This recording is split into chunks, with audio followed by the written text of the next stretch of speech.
Had to crank it off dramatic, man, because this warrants it. Amp, how you feeling, brother? Hey, man. Cats is down. Cats is dropping like flies, bro. But, hey, at the end of the day, it's cliche. The next man up. Next man up. Yeah, man, this week been full of drama, man. Full of drama. I'm sorry, boss. I'm not going to be able to do the rest of the show. I got a headache. Oh, no, man. Yeah, that injury report, you talking about one yay. But, so we got us an important game.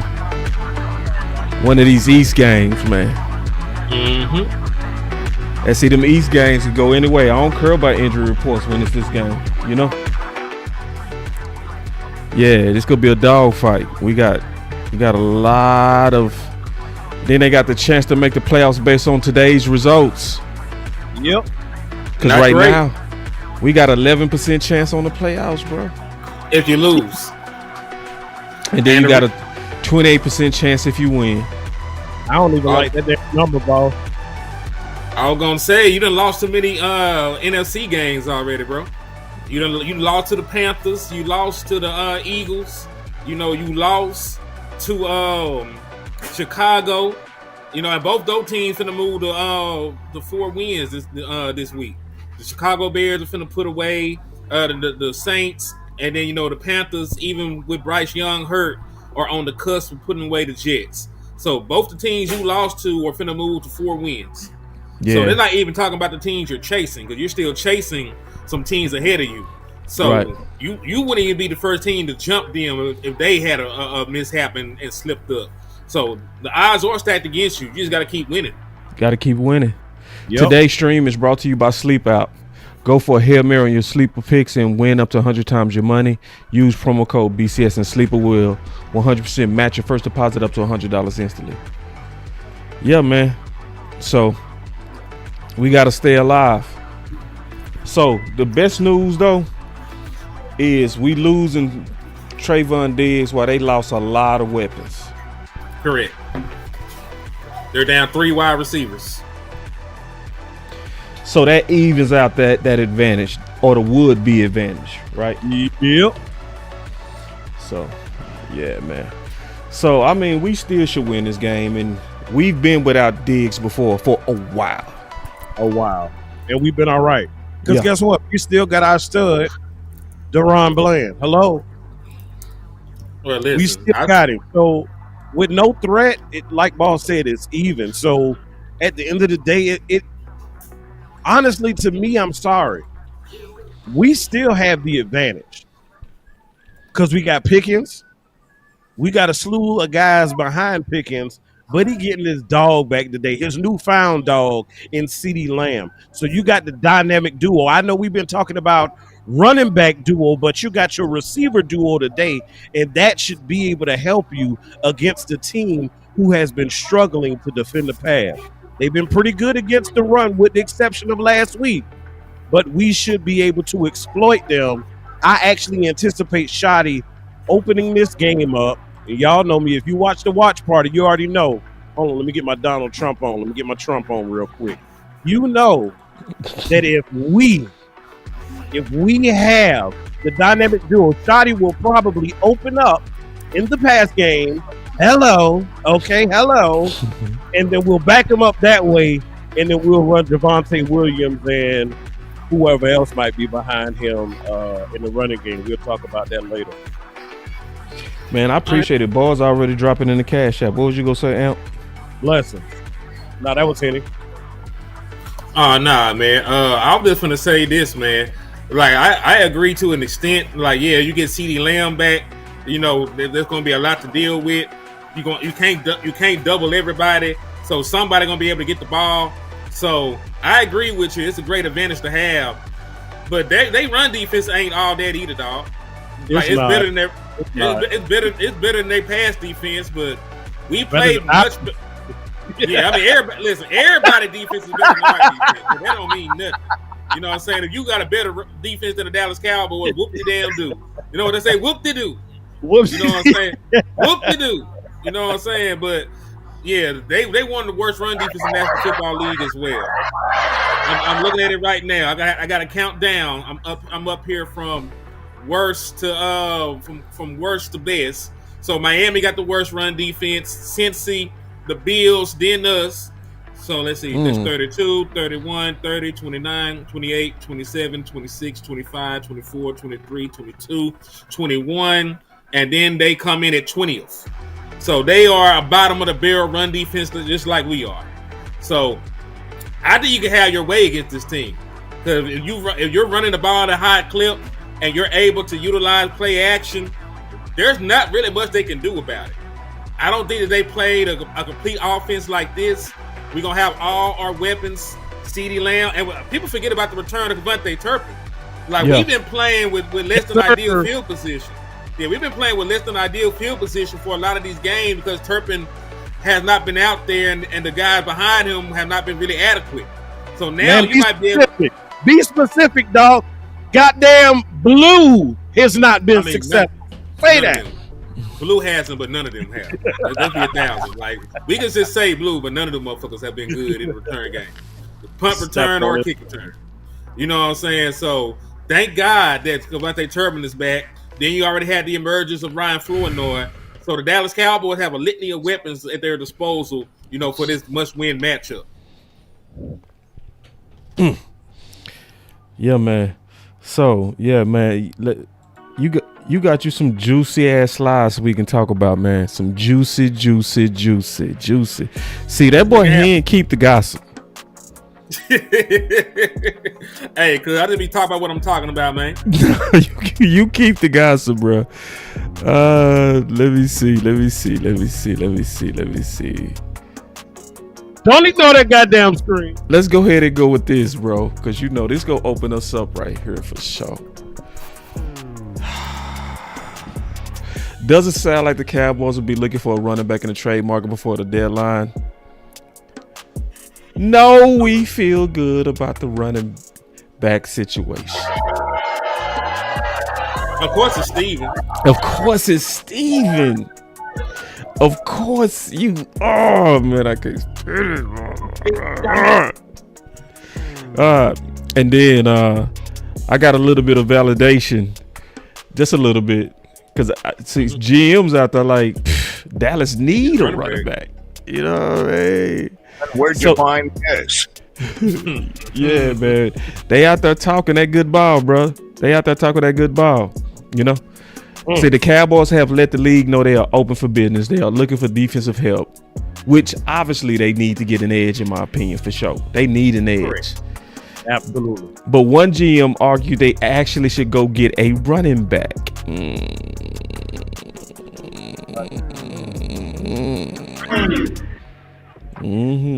But of course, Steven, like you say, Henny, he like our guys. What he say, dog? If you draft him, you gotta play him, and he done drafted some guys he ain't seen play yet. Yeah, that's him. He ain't seen Phil Maffa. He ain't finna move. Yeah. Oh, yeah. Well, this is a big day for my boy Blue, man. Again, this is a big day for Blue. Because they betting on him. They betting on him. Gotta eat some Blue Chew. Shout out to Big John, though. Shit, what he needs. Cause see, Blue got a uphill battle because I did too much research to know that he don't fit. But at the same time, if you good enough, you'll make them play you. Hell yeah. And we hope that, I hope that, because you got to be exceptional to get Brian to change his style of offense. Absolutely. Yeah. Because that's what you asking him to do. You asking him to go from physical backs his whole career. We talking about over 35 years of history between him and his daddy with a dominant style of offense and going away from it. Well, today, make enough plays for them to change their mind. Correct. You know what else he said, boss? He also said this is the same coordinator. We got to be a little balanced with this. He also said in relation to, I think the conversation was about your defense. in his reply, but he was saying as a coordinator, you gotta be flexible. You gotta be willing to change your scheme to adapt to your players' strengths. So if it be Blues will, not Shoddy's will, but maybe we might have to tailor a few things in the offense to his running style, you know? No, I ain't saying you got to devote the whole damn playbook to him, but maybe we just need to give him a few plays that specialize to where we can actually see him in his strength. Hey, maybe hit him with a dump off and let him attempt to get a little yak. Maybe the run game isn't him. Maybe we should actually try using him as the weapon that he really truly is instead of a workhorse back. That's all I'm saying. I agree with you though. I agree. And listen, Shotty, that need to be the conversation that you had with Matt Eberflus ass, because Shotty, you've adjusted, you modernized your offense. You got some wrinkles in your shit that's been different than what you've done in the past. You do. True. You know what I'm saying? Matt Eberflus is the one that's running a defense from 1985. He ain't lying. So he's the one that need to make adjustments. He's the one that need to change his tendencies. He's the one that needs to get out his comfort zone.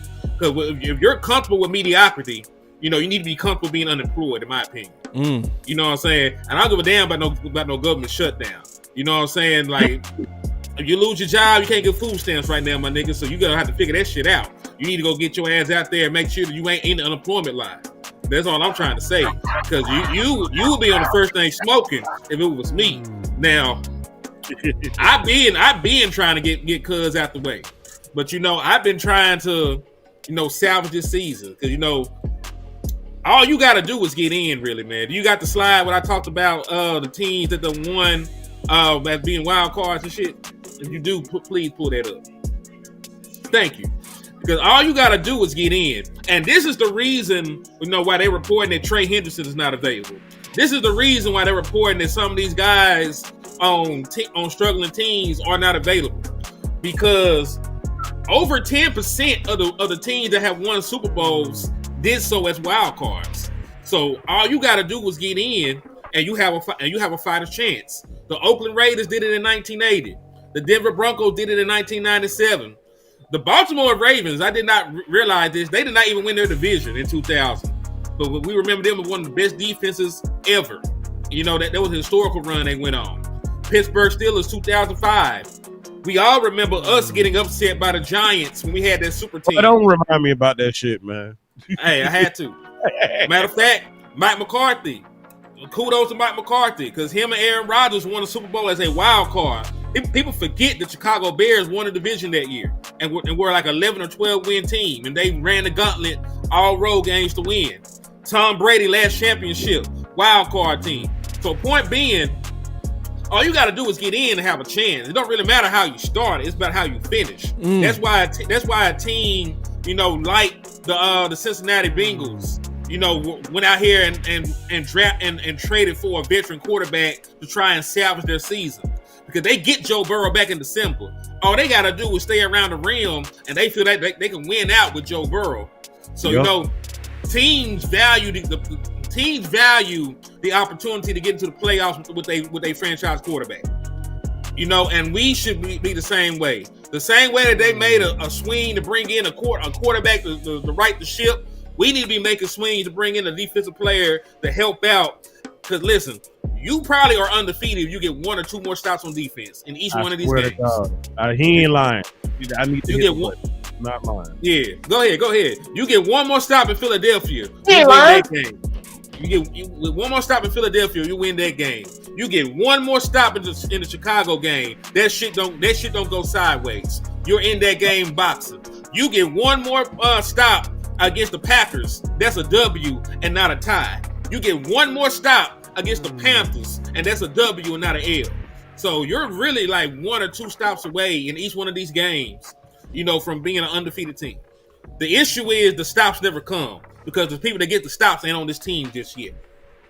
So you got to go out and bring the motherfuckers in here right now, man. Like, this season ain't over. I know the shit is grim. I know the shit ain't perfect, but you still got to fight a chance, man. Like, I will win this game. I'll take 28%. I'll take 28%. Cause that's what you win the next motherfucker, that's gonna go up even more. That's right. That's right. That's right. Perfectly said.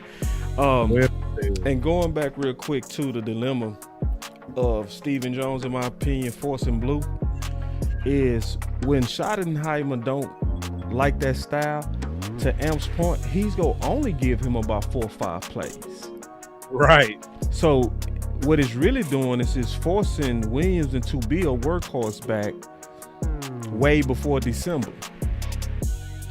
You know, so we can talk about him being RB2 in terms of Steven believing that, but I'm almost certain he ain't gonna get no significant touches. He ain't gonna get over 8 touches today.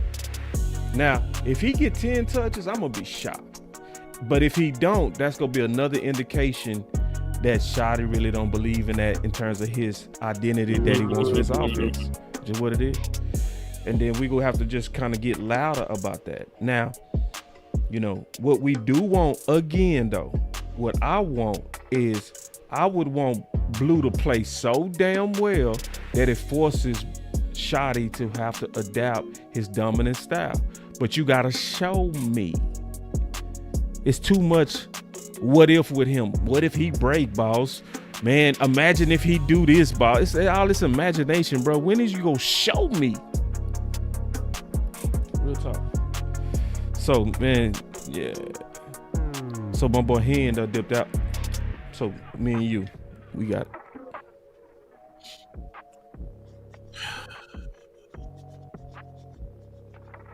I'm interested, boss. Something that's been weighing heavy on my heart is the fact that your Dallas Cowboys are right on the cusp of what I call a sweet spot. And that sweet spot is a team that is built and comprised to make some noise in the playoffs. I think we just on the outside of that. And I think the moves that you heard Henny talk about, the moves you heard Boss talk about, Cowboys fans are so angry right now because we're not being spoiled brats at this point, but we're not getting what we want. And that's just a few things. It's just a few things. Upgraded edge. Maybe a solid field general at linebacker. That's that. And a back. We are not asking for. We're not asking for a Hall of Fame running back. We're not asking for Walter Payton. I'm sorry. We just want somebody to be complementary to what you already have here. We are grateful for Javonte. We appreciate his production. But we are also aware of the fact that he has been an individual who has been hurt before. And basically what we do not want to happen is this season to go down the drain because we take one more nick than we would have liked to. You already been banged up. I mean, you heard the stories about today. We got guys missing in action because of a goddamn headache. So you don't think after, those 16 to 20 times you give Javonte the ball during games over the course of this next season, he might not get a headache too, damn it. Like, be serious, because it's been 30 years, and at the end of the day, we just want to have that sweet taste of victory at the end of the season again, and we aren't far from it. So Jerry, Steven, Will, all parties involved, just here Cowboy Nation, when we ask you for a few things, a few. We don't want the whole damn store. We ain't trying to buy it out. We ain't trying to have you upside down in your mortgage, in your car note, and everything else. We just want some additional talent to go with what we already have here. We got a nice spread, okay? You got the turkey wings, okay? But damn it, can we get some collards and some mac and cheese to go with it? That's all we asking, bro. That's it. So we getting closer to the game. So obviously need to talk about the, obviously injuries. You mentioned one, the migraine with Wanye Thomas. And then we got obviously Trayvon Diggs. So 2 surprises. And then another inactive, Jay Toia. Bruh, kneeling? And then what did I tell you last week? Didn't I tell you he was hurt? Remember when we were talking about him getting blown off the ball? Yeah. I said the Ankle. man was hurt, dog. There it He got a is. bad ankle. That makes So sense what too. you saw last week, I want Cowboys Nation to kind of wipe that from your memory as far as your opinion on Marshawn Nealon. That's fair. Because that was not They don't him. do that though. I don't know. do I that. just had to put the They don't do disclaimer. that. Yeah, You but- know. I know you put the disclaimer out there, but listen, Damn. if they did that, they wouldn't feel the way they feel about these. Right. that man that came back months early. Listen, his knee was bone on bone. He had no cartilage in his knee. They probably took cartilage from like a rib or some other shit, grafted it into his knee, and they don't understand that's a worse injury than an actual ACL tear. Yeah, and he's it's back out supposed to there be ahead of 12 schedule. to 18 months. Yeah, from the research we did, it was like He 12 took to the blood 18 months. himself to do his own rehab, y'all. And we still hate him. We hate And he him. back sooner than expected. And he took a damn $500,000 pay cut. Come on, man. I got a super chat over here. He said, if Cowboys trade for a running back, we would have to be RB1. Come on, guys who trade for a backup running back, tell me I'm wrong. I'm going to let y'all handle that one. Lower down South Cowboy with the 504, with the 499. So Nigga Henny. I'm going to read it to y'all again. Don't trip. I got y'all. He said, if Cowboys trade for a running back, he would have to be RB1. Come on, guys who trade for a backup running back, tell me I'm wrong. The Eagles traded for a backup running back recently, actually. They did. Like the third string, right? Also, the 49ers traded for a backup running back to start the season. They traded for Brian Robinson while they still have Christian McCaffrey. So there have been multiple teams, that have traded for backup running backs. Also, they were also teams in the NFC. You know what else that tells me, Henny? What's up? That tells me that individual values the passing game more than the run. And the reason that individual values, and this is no disrespect, and if that's your thing, that's cool. He values the pass more than the run because he didn't say he had a problem with the Cowboys trading for George Pickens.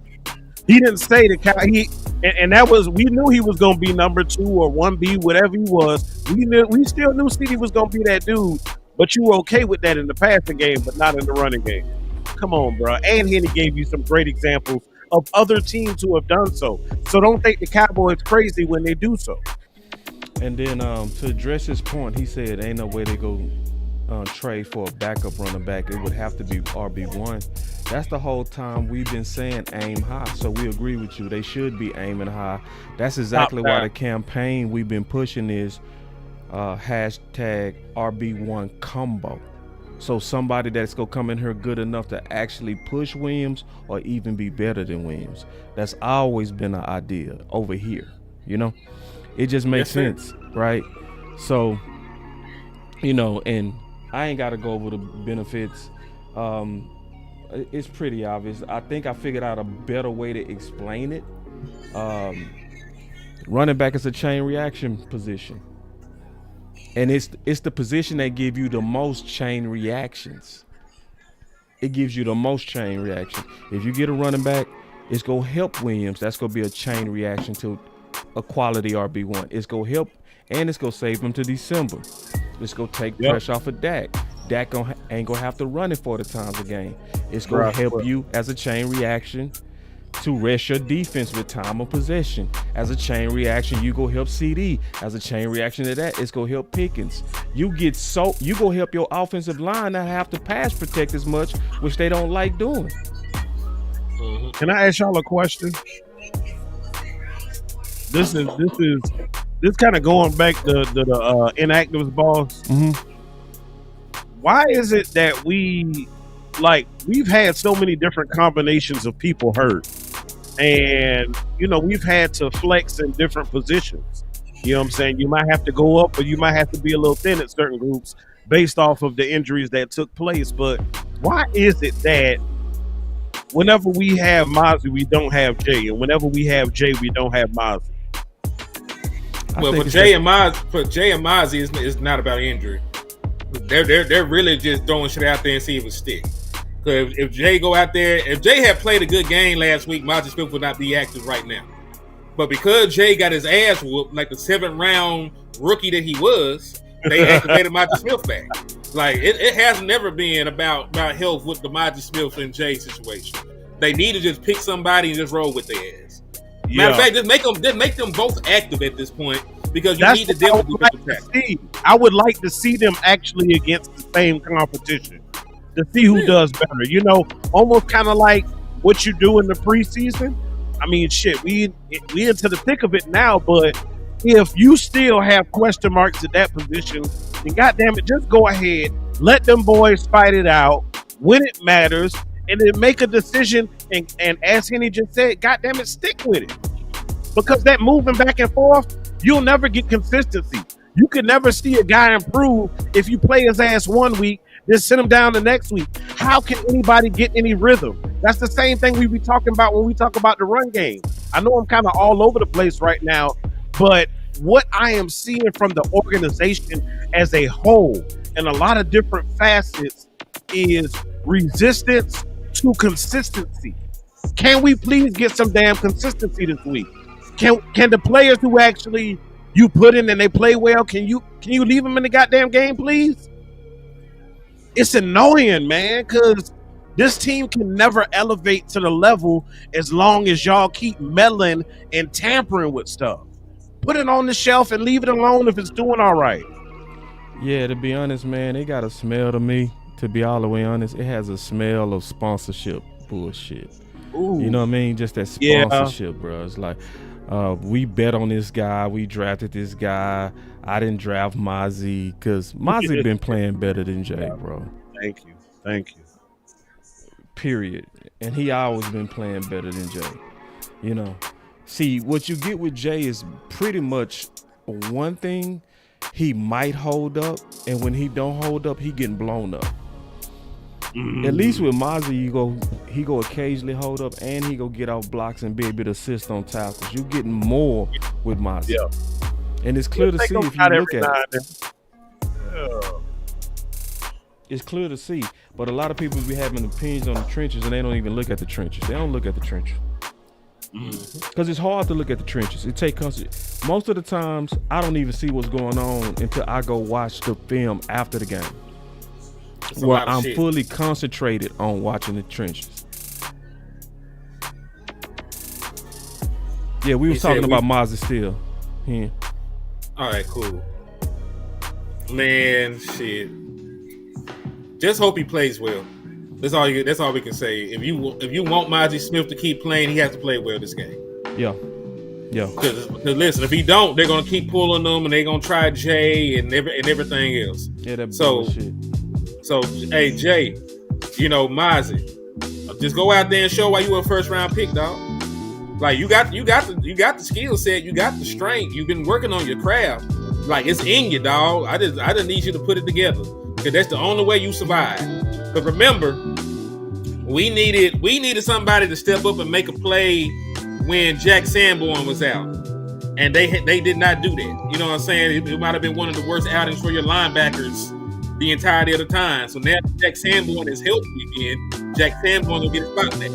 You needed somebody to play well and take that shit from him. That's right. That shit did not happen. So Mozzie, for the sake of this team, my nigga, please go out there and ball. Please go out there and take the man's job. Take the starting job and never give it back, bro.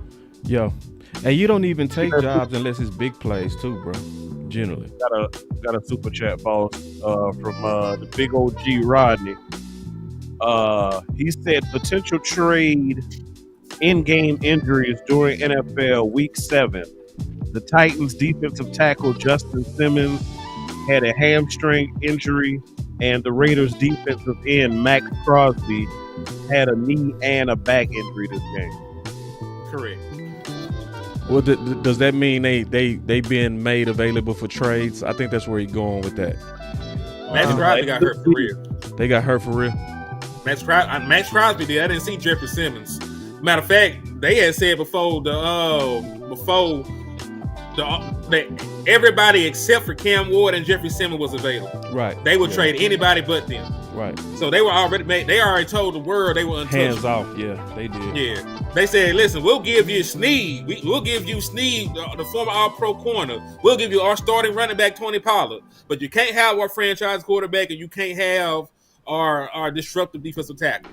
They even said Devontae Sweat was a possibility to get moved, and he just got there. You know what I'm saying? The big boy out of Texas. Whew. So Damn, I would take him. I'll take him too. right now.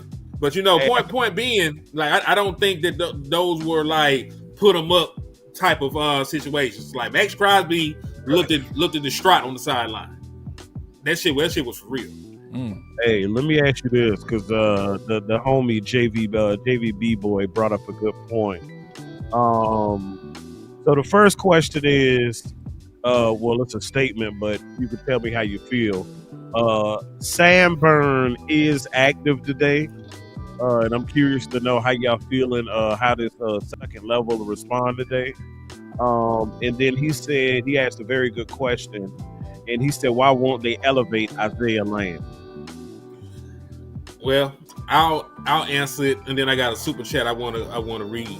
So, Jack Sanborn, man, he got the mind. He don't have the athleticism.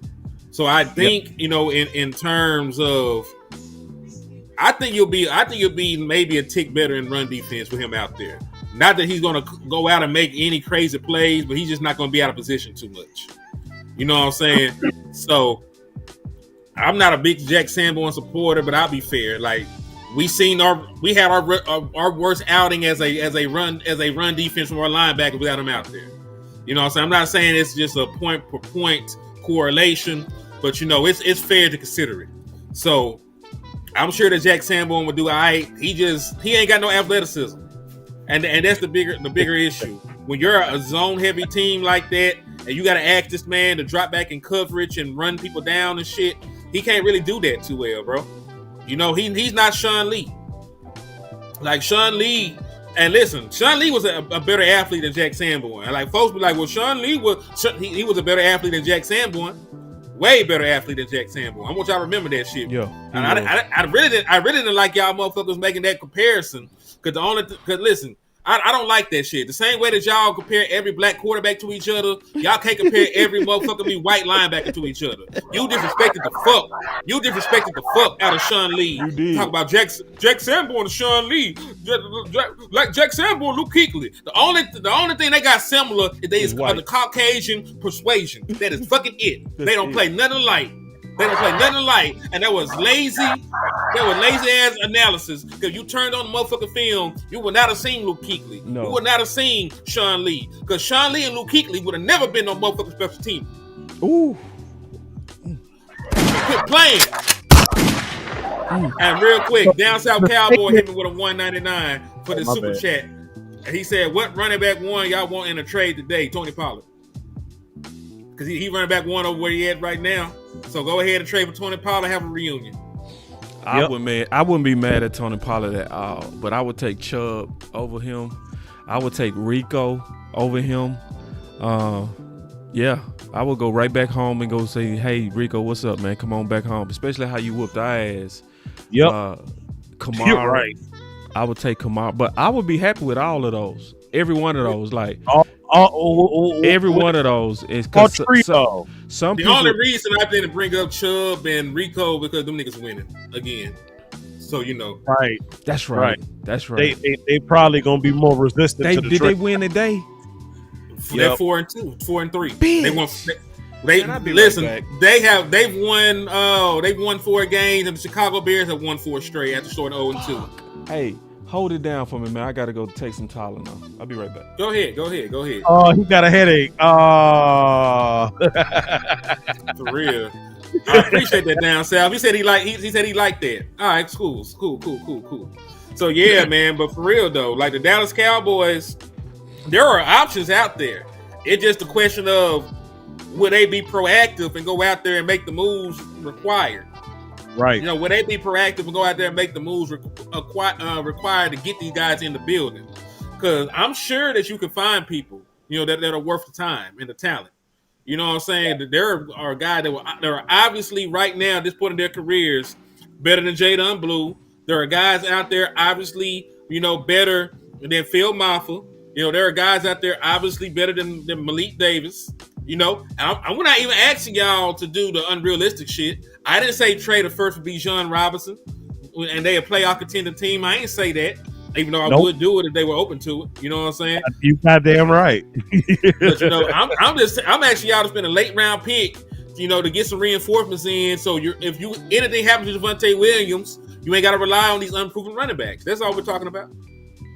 I was talking to the landlord one day, and I was talking to Boss, and Westcoast Cowboy, and I reminded them just a couple years ago, 6 to be exact, playoffs against the Rams.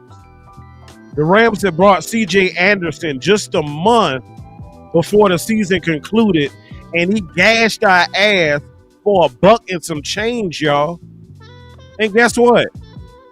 The Rams had Todd Gurley that year. And you could have said, well, you got Todd Gurley.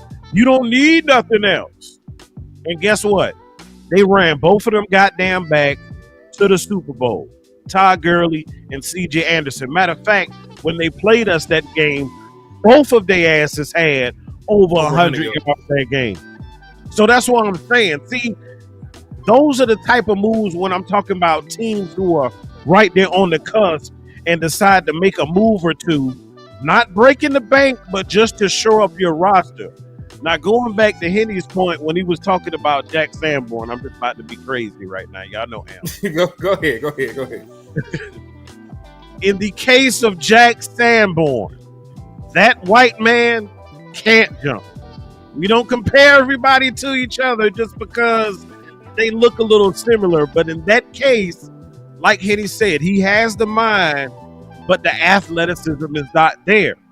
Then when you look at the flip side, we can't put two things together on the defense.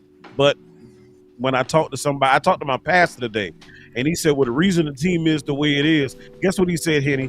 My pastor said, the reason your team is the way it is because you spent all the money on the offense and you ain't really spent on the defense. I say, Pastor, bless you, man. That's what it is. That's why we suffer. That's why we struggle. And you see it today. We patchwork defense. You brought a couple of guys in just to shore up some holes, but truth be told, those were not the ideal candidates for those positions. And then when you add in the politics element to the mixture, oh, well, it's my guy against your guy, week to week. Again, I keep reverting back. Y'all gonna hear me say this a whole lot in the stream, and I'm gonna point things out as I talk. As we watch this game, it's consistency, y'all. We need the consistency. And we just had 2 super chats come in. One again from the OG Rodney Smith, and he said, LB Sanborn equals Bobby Carpenter. That's funny. And then we got another deuce from Randy. I hope I get this right. Forgive me if I don't. Randy Hadell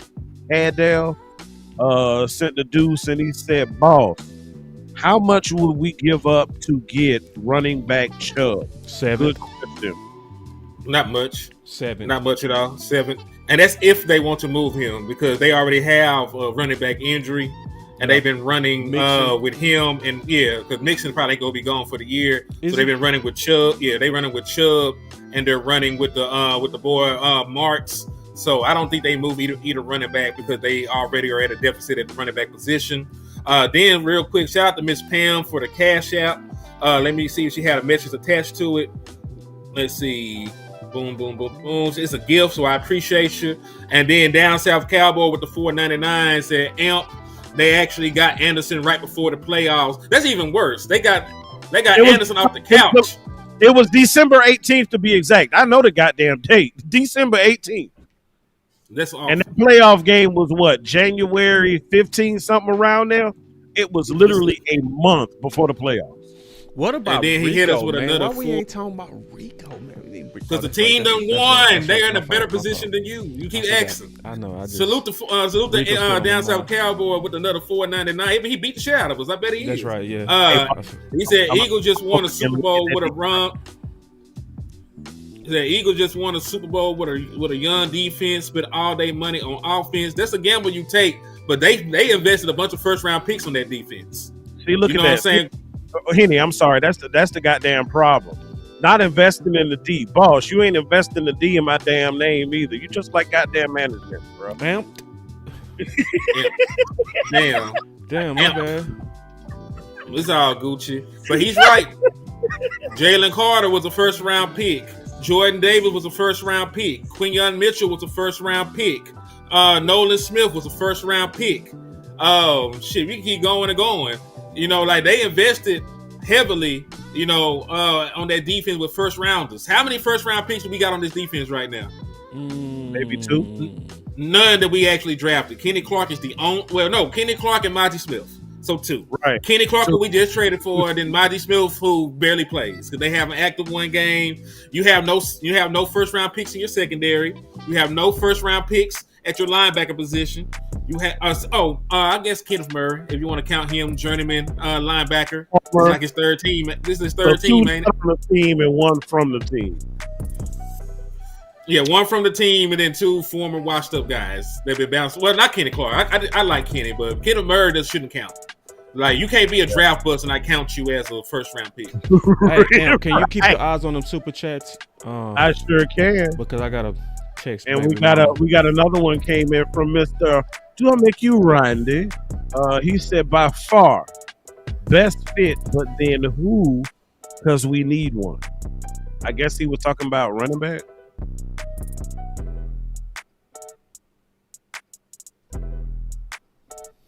Randy, you're gonna have to send another comment to clarify that, bro. Yeah, man, we got the game coming up soon. I got a text, baby mama.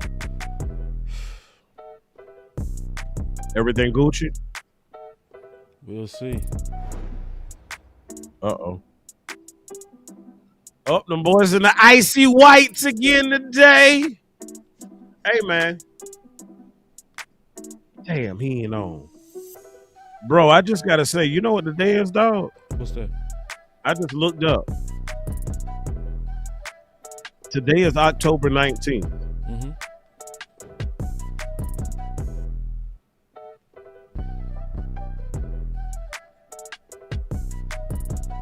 What that mean? You remember when I met you, dog? You know when it was? Was it at that event? Watch party. 2019.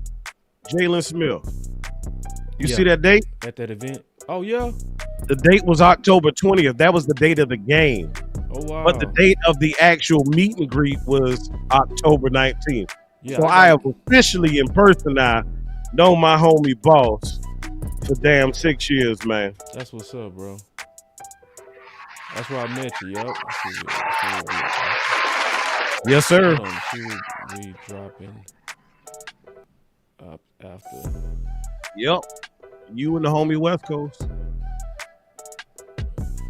Let me go make sure, because I'm trying to get my boss to the state first. Give me 1 second. Uh-oh. You got it. You go have to hold it down, man. I got you, big dog. You say less, man. Hey. I'm going to put the camera on you, bro. So your Cowboys, ladies and gentlemen, are coming in here as 1.5 point favorites. Now, if y'all follow sports, you know they give you 3.5 just for being at home. And when I looked at a lot of the predictions, your analysts, some of your better NFL analysts have been saying that they believe Washington is going to win. Now, you heard, the reports as far as who's active, who's not, who's on the field, who ain't. And this looks to be a pretty even match. I think it might be within a score, be it a touchdown or field goal, but I think this game is decided by a touchdown or less. What I am hoping is that it is not a continuation of last week. And when I say a continuation of last week, it was the Rico Dowdle revenge tour. And so, your Commanders have quite a few former Cowboys who are a part of that organization. And in a lot of instances, when you look at Washington, man, see, I just talked about him. He showed his ass up. Man, shout out to the homie West Coast. I just gave you a shout out, West. because I want you to look into the screen. You know what today is, bro? Today is October 19th. He probably can't hear yet. He look like he working on this stuff. Okay. Hey, real quick, I got a super chat from Landlord anyway. He said, "Can our defense show some teeth today? I don't care if they false teeth or what they show them anyway." DC4L. Salute to my brother Landlord out there, man, for the $5 super chat, going crazy and showing love, man. Appreciate my guy. Oh, and we got another one from the homie Randy. Another deuce. He said yes. Running back. If not Chubb, then who? Oh man, So- plenty of backs. It's plenty of backs. It's at least Like plenty of fish, boy. 8, 9, man. That's the thing that's so frustrating about it. It's like you can improve. Can you hear me? Man. Yeah, we can hear you. Hey, I'm on here. Sorry about that, fellas.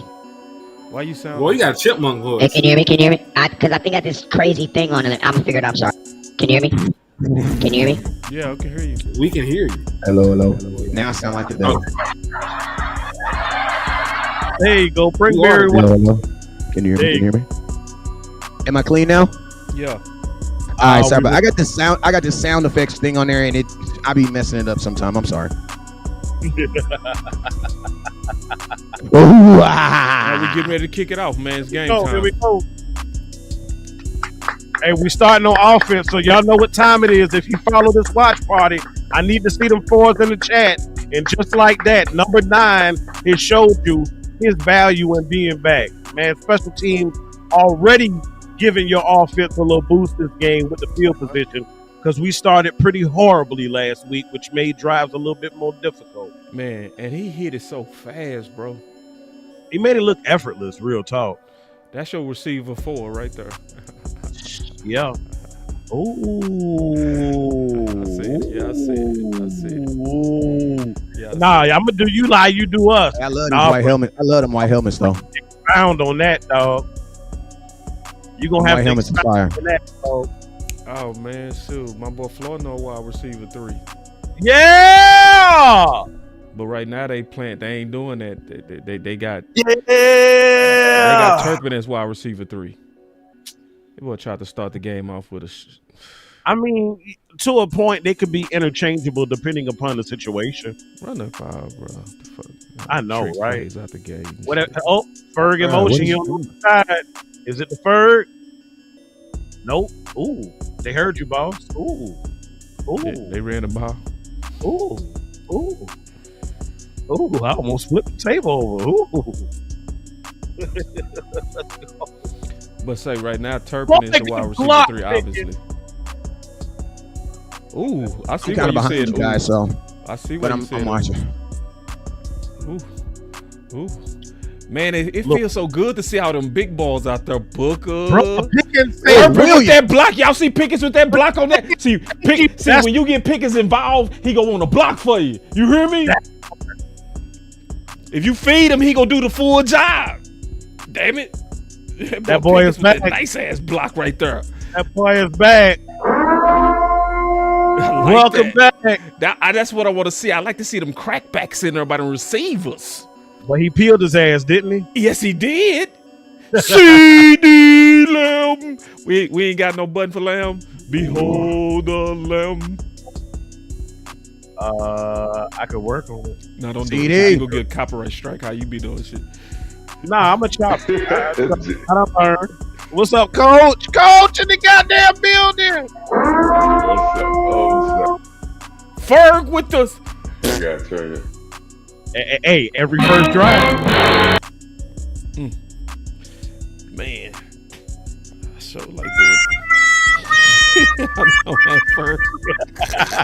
I know, bro. Ferg. Hey, you tricking me, bro. You Oh, tricking y'all. You sorry. ain't tricking me, bro. Uh-oh. Oh, hot pocket part 2. Now they got my boy Floyd in the game. Let's go, Flo. Now I'm so sorry for that response just now. I know what that means. That means something good happened. 5. Oh, I see. Say, man, that dude is a flag magnet. Pickens Pickens is a flag magnet. Good defense. Let's get pass interference. Get that boy Pickens. I think I figured out Pickens, man. Pickens is fast and run like he lazy. I think I finally figured out Pickens. I think he one of the ones who we used to racing at the hood back in the day, and everybody lined up at the end of the block. He the one who be jogging in front of you, turning around, looking at your ass. Yeah, like it's easy. Yeah. Because he look like he chilling, and he moving. He give you that low. I'm starting to figure he's a strider. He a long strider, bro. That's why his routes be looking lazy. When I know Pickens has to lead the league in drawn pass interference. That's what I'm saying. He a penalty man. I got the perfect name. Here it is. Breaking right here. Pickens the magician. He is an illusionist. He is a disappearing act. He is all of these in one. Like he talking about Pickens. I'm talking about George Pickens. Pickens the magician. That's who he is. He rock you to sleep with that shit. You know, like he does. He really does. And I'm gonna tell you something he does very, very well. He does a really, really good job of getting his hands up. It's like, listen, I'm gonna tell you, like, when you're catching the ball, you want to show your hands at the last moment, right? Yeah. He does a really good job of showing his hands at such a last moment that it draws the corner's hands up. You know what I'm saying? Yep. So it's like the corners. That's why a lot of the corners don't be thinking it's pass interference when they do it. Because I'm gonna be honest with you, when I looked at Lattimore right now, I said good. If you guys heard me, I said good defense. Then I saw the play and I was like, oh yeah, that's pass interference. You know what I'm saying? But it was pass interference because of what Pickens did, not because of what the corner did. The corner actually played it well, but Pickens brings his hands up so late that it allows you're gonna get it. You know what I'm saying? Where the touchdown? Smoke? Let's go. I said this. Where the smoke at, man? The same thing. Get your smoke machine. You know something, fellas, man. I think Dak is really loving this play action game because everything is run action and their pass blocking. Their pass blocking looks just like their run action, and it's giving Dak plenty of time to survey and look and stuff. I think he's falling in love with this, and I think he's found his groove.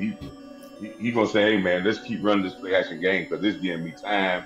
And guys are running open. Hey, he had a touchdown on that play. They called a timeout on him. Real quick, too. My boy's rocking the pink. I want you to kind of elaborate on that. It's a lot of people that need inspiration. Kind of elaborate what's going on with the pink, my brother. So, in solidarity and I'm not just going to say women because it affects women and men. In solidarity and support for individuals like my lovely wife who are or have battled breast cancer, this being Breast Cancer Awareness Month. Y'all see it. I got the Survivor bell right over my shoulder here. Yup. Right next to the pink towel. You know I'm representing Pink Cowboys polo. And look, the players were rocking pink. I said, you know what? I'm gonna save it for the 4:30 game. This afternoon game, we playing our division rivals. So hey, I'm fighting. I got the band on in solidarity. To everybody who has suffered or struggled, my heart goes out to you. My prayers are definitely with you and your loved ones. Again, it is not something to be taken lightly. Literally, this time last year, it was on a Sunday after a Cowboys game. I was sitting on the edge of the bed and my wife came to me and said, "Hey, feel this." And I touched her and I felt the lump, and then the rest was history. Went to get tested, they confirmed it. Surgery was scheduled, treatment was immediately scheduled. You know, I've been through a lot this last year. For those who support me, support AMP Sports, I thank you. I started my channel last year and couldn't really get it off the ground because me and my family, we were dealing, in a lot of instances, AMP had to be mommy and daddy. Hey, I'm not always able to be, consistent with my live streams, but hey, life be life. But again, nonetheless, I'm here. I'm smiling with y'all. I'm laughing. Football for me is therapeutic. I talk to Boss a lot about football because it gets my mind off of my reality. And I'm sure just like a lot of you all, you come to us, you watch us, you hang out with us because you too may be dealing with some life challenges. So again, salute to all of the men and women who have dealt with the struggles of fighting breast cancer and their family, their friends, and their loved ones. Again, salute. My boy said that with tears in his eye. Say, listen, he prop king, but that's not a prop. He the prop king, but that is not a prop, man. Shout out to you, your wife, my mom who beat cancer, and one day it's gonna be a total cure for that and all cancers, man. So I'm glad you bringing awareness, man, thoughtfulness on you, and thank you, Em. Real talk, thank you for being vulnerable. Thank you for sharing your personal stories with the chat all the time. This ain't the first time. You always go deep on us, man. We appreciate you, bro. For real. Appreciate y'all, man. So, yeah, man. So now we are on defense. This is what we came to see. We want to see some grits. So they got who on that left corner? That's okay. I missed it. Elam. Okay, and they got Bell back at safety. So now we know who's the replacements for Wanye.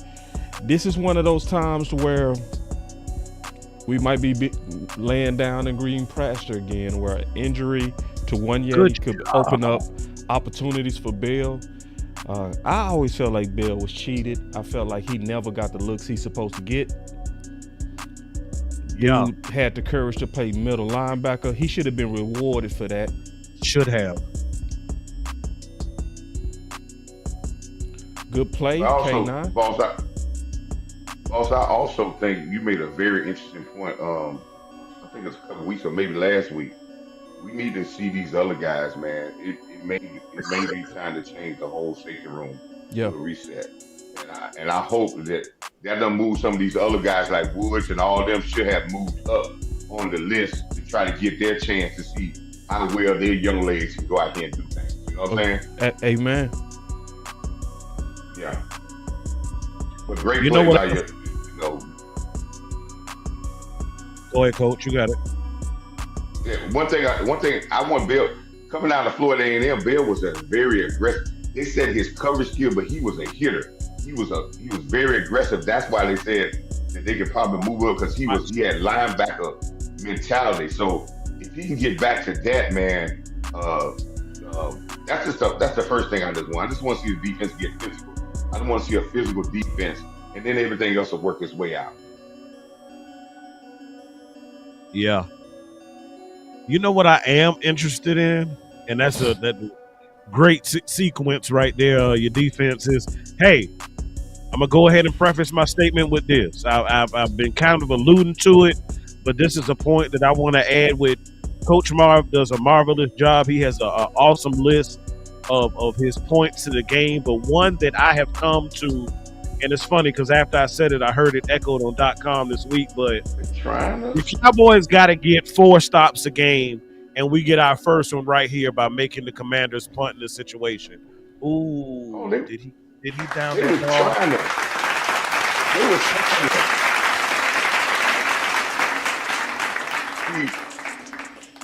Defense, let me say something, man.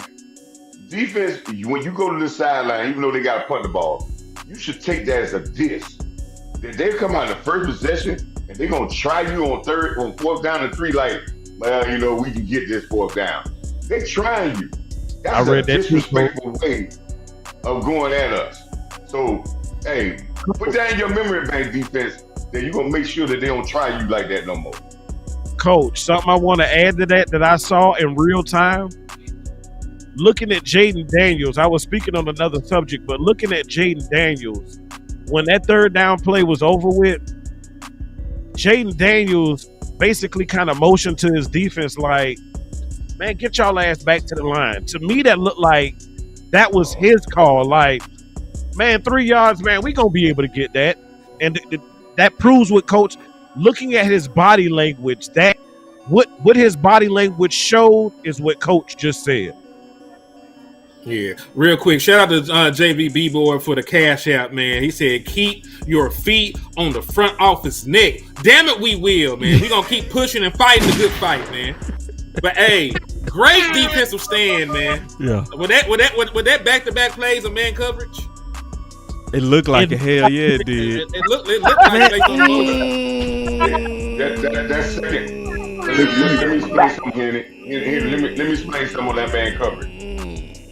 That was man, but it had zones in because they only rushed 3 people. So they played man and they covered them on the back end. They only rushed 3 people on that third down play. So they had 8 guys covered. So you can play man and play help defense so you don't get over the top on them. So they went fully saying, hey, we're gonna make Bro, you think that was like cover 5? Yeah, and with Jalen Daniels, let me tell you what Jalen Daniels. Don't let him throw the ball in the middle of the field. Watch this, people. If he throws the ball outside the numbers, we probably gonna get an interception today. If he throws the ball in the middle of the field, he's better. Outside the numbers, we got a chance to get an interception. You're right, Coach. And see, you know what I hate is this is what I hate. If we beat them convincingly and they run more man, they should give Diggs credit for that. That's what I'm talking about. They should give him credit for that because he made the suggestion and he said it respectfully. He never was disrespectful when he talked about it ever. Oh, damn. I really wish people would go read the quotes or go look at the video quotes. Oh my God.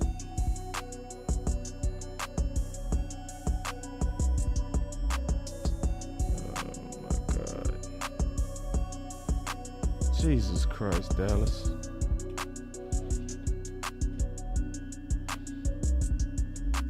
Schoonmaker. Schoon got beat. Schoon got his ass beat. That's the reason for that play. Schoon was up against Payne in his defense, but Schoon got beat. How the hell was he against Payne? How did that happen? I think they had like a goal line type front.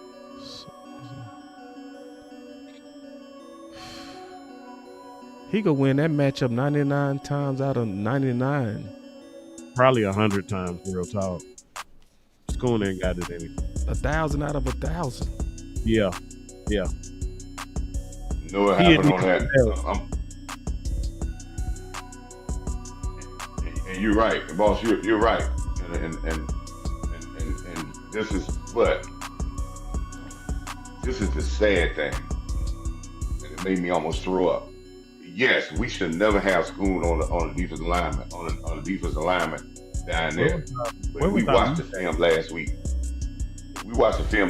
Carolina did that consistently, and they dominated our defense. Them tight ends dominated our guys up front, our defensive end, which made it made me even stop watching film.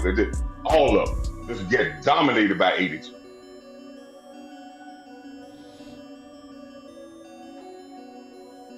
So Coach, what's the bigger issues? Are our tight ends not enough, or are our ends too weak, or both? No, you don't. If you're a defensive coordinator, if your tight ends can block the defensive end, I don't care what else, you be able to do anything you want because you got a little that can handle a big. That's like a mouse in the house. You should never, in certain situations like this, that's a bad matchup. Because it's a big play can happen on this, so you'll never match up a small with a guy like that. Because like what Boss said, should be a win for the defense all the time, right? But if we can do it, it gives us a great advantage.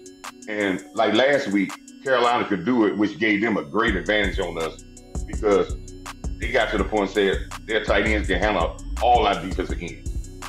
And I mean, I'm not just blocking them a little bit. I mean, driving them off the ball 4 or 5 yards. Yeah, I think Nealon was injured. That's yeah, and that had to be because he had to be injured. Yeah, and Fowler got beat. They did snatch at the guys, and Sam Williams getting blocked by a tight end, receiver all the way across the field. That's unheard of. So we got an update coming from Henny. He dropping in obviously some good nuggets. We got a super chat too. He said, Coach Marv, Dallas D maybe running man zone concepts, amp, wide receiver George, the great DP, flag, dinner, Pickens. I didn't understand the last part, Rodney, but I understood the first part. But we got to update what's going on with safety. So what's going on is Christie said that the plan is Marquise Bell to start alongside Donovan Wilson at safety.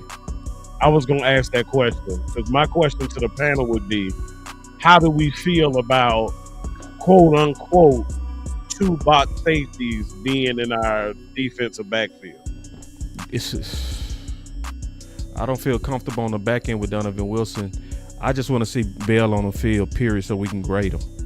This is also good because we get to put them side by side. Who was 25, boss? You know who 25 is? You know who 25 is. He on the field right now. I'm about to get you real quick.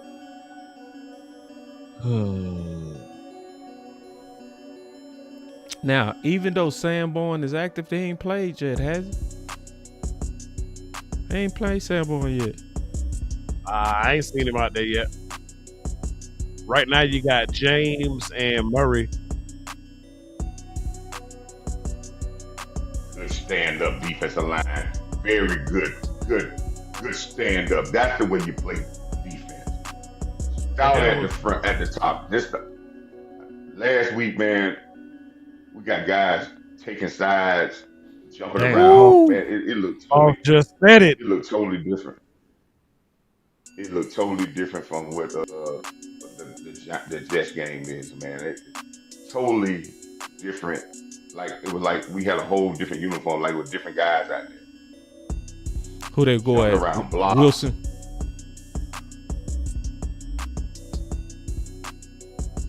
No, they actually went after who is this, Clark? So we were playing zone that time. That look like man coverage. It look like that's on Bell.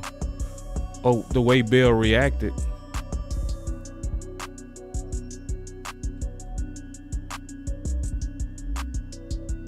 Coach said 25.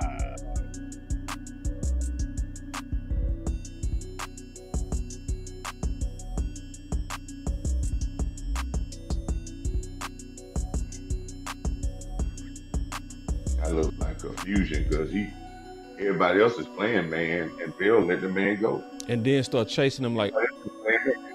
Yeah, everybody else playing man, and that now see, this is what I'm saying, man. You got it. It kills me when I hear Coach say after the Jet game, when I hear defensive coordinators after the Jet game, when sometimes we need to listen to what he said. When he said, well, we've been more attentive and we're more attentive about what we do and our walkthroughs and stuff like that. That tells me that he has a problem with guys studying film and being on the right page of their study habits. Because man, this is too much confusion for not to be on one page, and somebody got to say, hey man, it's got to translate from the room to the field.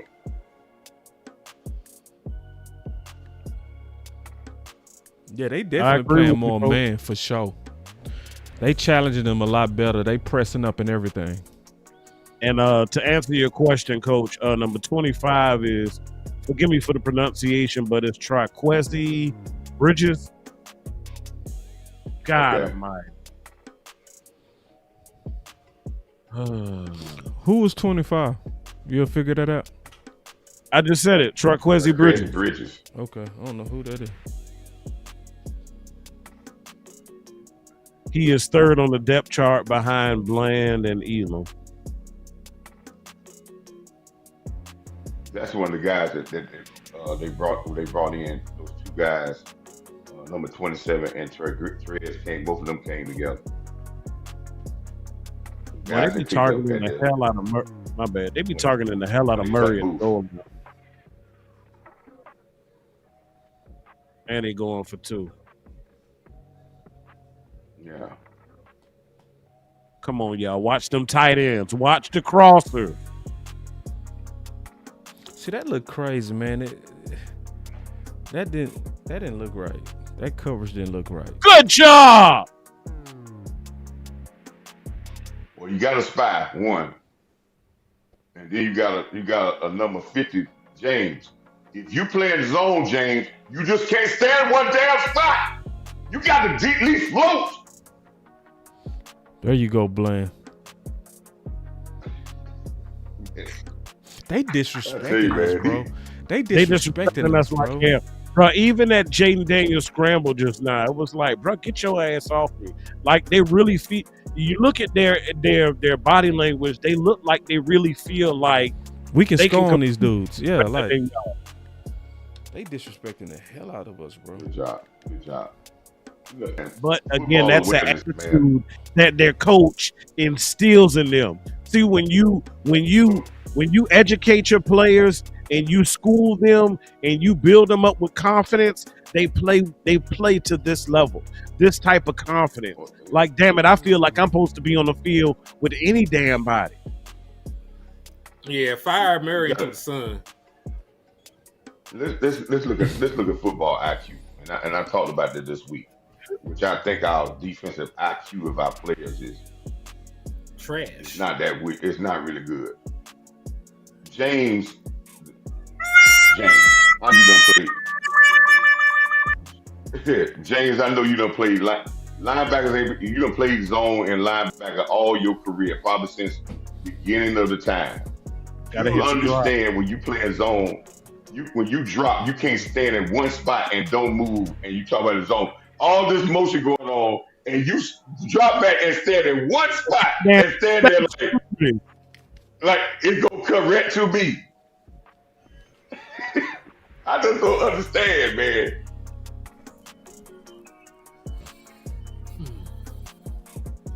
What you gonna say, Henry? Quarterback moving his eyes, and you still stand in one spot. I'm just pissed at this moment. We just gotta do something on the opposite side of the ball. That's all I can say. Like, if you're gonna let them move the ball with their third string and fourth string wide receivers, it's gonna be a long ass day.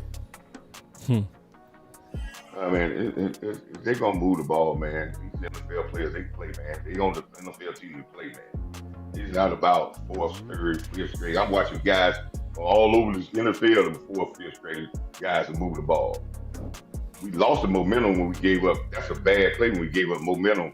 When we on the offensive side, I don't know what. And Boss said this from the beginning.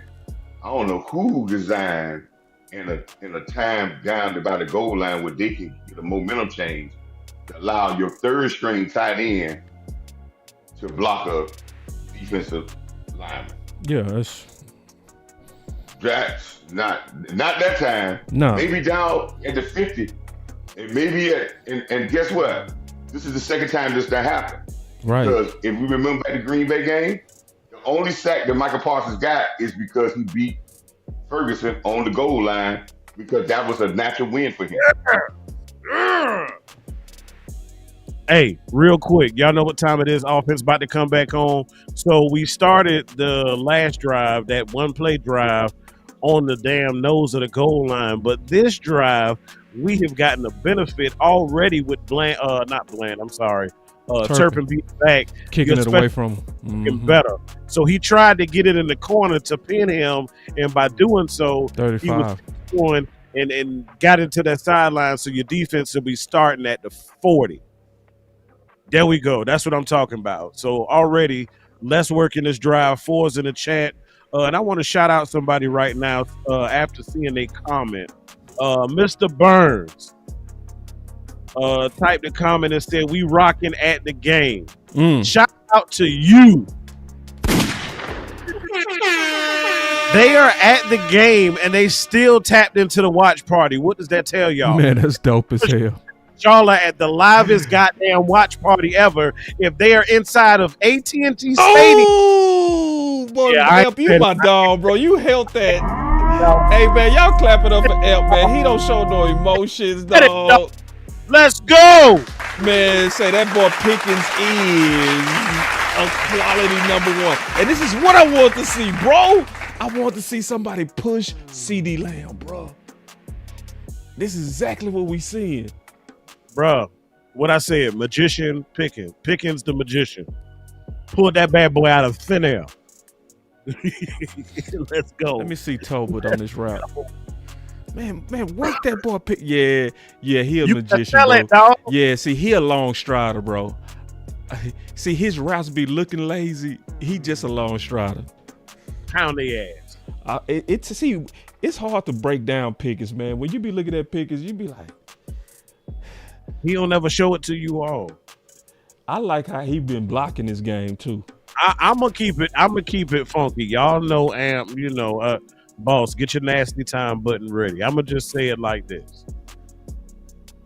George Pickens, he reminds me in my past life, my younger days. I thank God for change, because I am a lovely married man at this point in my life. But back in the day, you know what I'm saying, when I was a GM and I had my own squad, you know what I'm saying? Yeah. When I would have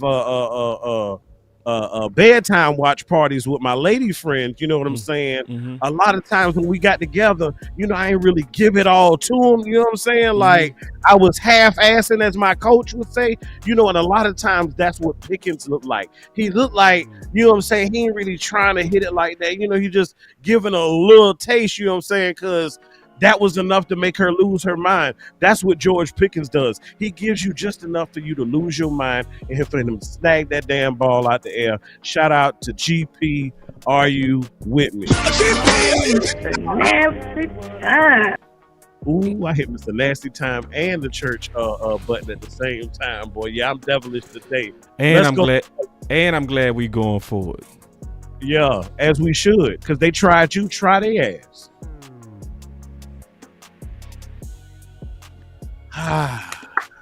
Come on, I don't see no separation on that by Mr. CD Lamb. I need to see some separation, Mr. CD Lamb. Let's go, man. I wouldn't be mad if we got us a new number one. Ooh. Man, what we doing, man? What we doing, man? What we doing, man? Nah, we ain't going for it. We should. Hell, y'all go for it on these sorry ass. The majestic sun that we heard Shotty talk about this week. Oh, we finna kick it. I'm cool with that too. How The far is kick this is up. kick? It's the chip shot. And it's good. Oh, 4-7. For that brother there, for Butter Aubrey, yeah, that was nothing. Man, dog, that boy Butter. And he be having so much on that thing. Yep. So we done had 2 lead changes already. Let's put these balls away. I think it's gonna. I want to put them away, but I think it's gonna be. You guys notice what Brandon Ivory did with his eyes before he kicked that ball?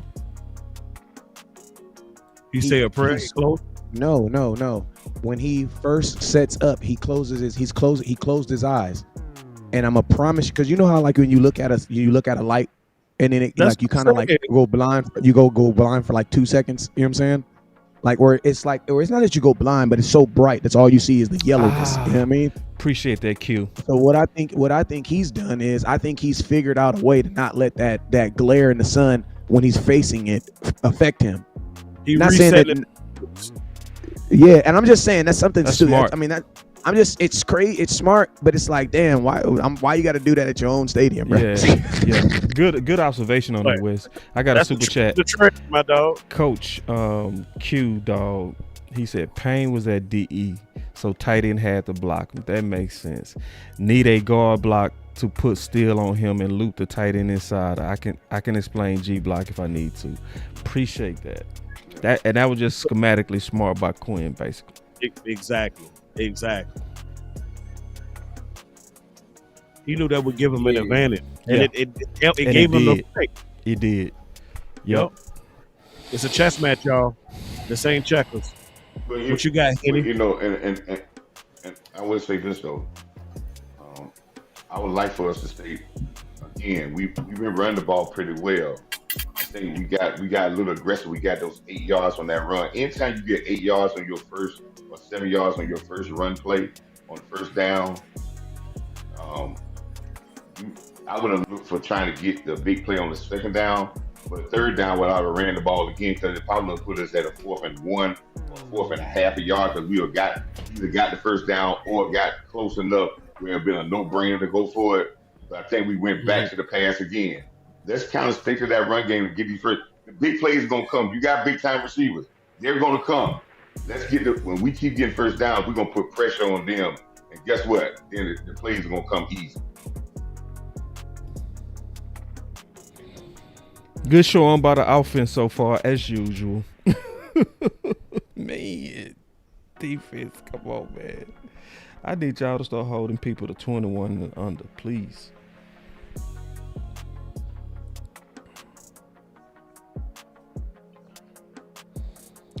Man, that boy Aubrey got such a strong leg, man. He looked like he kicked that thing without effort. Who was that? Morris on that super tackle? That's who should be your middle linebacker right there. That's who should be your middle linebacker right there. Morris Leofow. We got a super chat by my boy Landlord. And then he makes a tackle right on cue. Salute y'all. I don't like the conservative shit. This is a must win. Why not go for it on 4th and 3? But that's just me. I wanted us to go for it too. Yeah, it is a must win, but every situation isn't a must win. You know what I'm saying? The game is definitely a must win. So if there's 70 plays in this game, I need them have to have win at least 40 to 35 of them. But there's some plays that, there's some plays in football is taking, like, bro, you have a kicker that can put you in those positions. So it's like, he is a weapon within itself too. Yeah, I know, he smacked the hell out of him. Hey, and it's funny because he said it right when you were giving him some accolades. Yeah. That should be your middle linebacker. And I'm gonna tell you why I like him being a middle linebacker, because did you see what he had to do before he made that tackle? He had to do what? He had to shed a block. Yeah. He had to shed the block of the guy that was in front of him first. Linebackers look like they playing better this game too. They filling them lanes. I noticed that. And it's like that. Their front play better, them linebackers play better, and we have not seen Sanborn yet. Yeah, because he's on fake injury. Come on, now, we know that. Hold on, West Coast. Hold on, wait. It's like you can't bench him after you throw him. West Coast with the conspiracy theory. That ain't no conspiracy. That's a known product. That's what we. Who was 38? Who was 38? They just subbed in somebody. Who was 38? Isn't that Clark? I don't know. Like, I was literally in a car when they called Terrell Basham and told him that he was going to be injured, so that Dak could stay active on the roster. 38 is on the field and 25 is on the field. See that, boss? Yeah. 25 is 25 is on the field. That's the guy. I don't want to say this, but that's the one you did the film study on, boss. Of the two guys you did that we picked up when we cut Booth. And we picked up those two guys right at the end of training camp. And you did a film on one. That's the guy you kind of turned off when you said you went chasing the ball. And the other one, you did a film, and that guy's playing. That's right. The other guys playing. One of them played for the Rams. Yeah. Okay. Thank you, Coach. And 27 is one that's playing, but the other one is starting to get his time. Like I said, they're going to play these young guys at defensive backs because, listen, man, I said this 3-4 weeks ago. Let's let these young guys go out there and their enthusiasm and let them ride. I'd rather let them ride than have old guys out here just playing soft. Yeah, or don't have the range. Yeah. And man, if they go for it, man, they disrespecting us. Boy. Oh, it's for good tackle. That's what I'm talking about. Rally to the ball. Any zone playing the zone ain't bad if you rally to the ball and put pads on people. Put some pads on people, and guess what? Guys won't listen. I know this for a fact. Stop putting pads on people, and guys, and boss can tell you this. Guys will know where the sweet spot in the zone is, but they won't go because they're worried about getting hit. They'll come up short because they don't want that ball to come that way. Elijah Clark is 38. Thank you, Rodney. Okay, I want to see, and that's who I want to see, Elijah. That's who I want to see. Thank you. That's right. Rodney. That's the one. Yep. I want to see them young dudes. I want to see young Woods too. There you go. I want to see Woods. I want to see Elijah Clark. Clark played very well in preseason. He played very well. They got some, and he's a hybrid. The guy plays safety and he plays slot corner, so he can play both. So he's faster, he's younger, and he got a little bit more blitz capability. So I want to see these young guys, man, because I think that it may be a key, man. Their enthusiasm may be a key to putting what you want your philosophy in as a coordinator. Yeah. I agree. And hey, to your point, Jack Sanborn did not get the start today. Yeah. So they got more youth and athleticism out there, linebacker.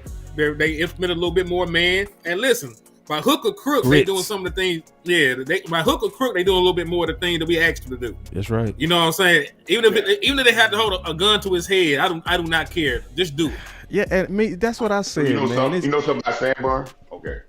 Go ahead, boss. I'm sorry. I'm gonna be quick. I want to hear that. It's just, the grits, man. It's like I had a feeling defense was gonna look better when they implemented what Diggs talked about, like for real, because they look better versus the Jets when they implemented what he said, and he never said it disrespectful, not once. What you gonna say, Coach? But listen, Sanborn. Listen, they got Sanborn, and if they go, if Redskins, not Redskins, if Washington goes to what the Carolina Panthers did was we're gonna run it right up your gut type of game. If you bring Sanborn in, then I always said about Sanborn, he's not an every down linebacker that can do a lot of things. But if you got a particular role for him, he can probably do that well. That's what he's been doing all his career. That's why he's been a backup. He's been a role player. You have a certain job for him to do it, and he'll do that. But if you try to get him to do multiple things in space and all that, then you actually a Nissan Sentra to be a NASCAR. No, you ain't gonna do that. But if you ask him to take you to the grocery store every once in a while, you can do that. Somebody said Jerry cooked them grits.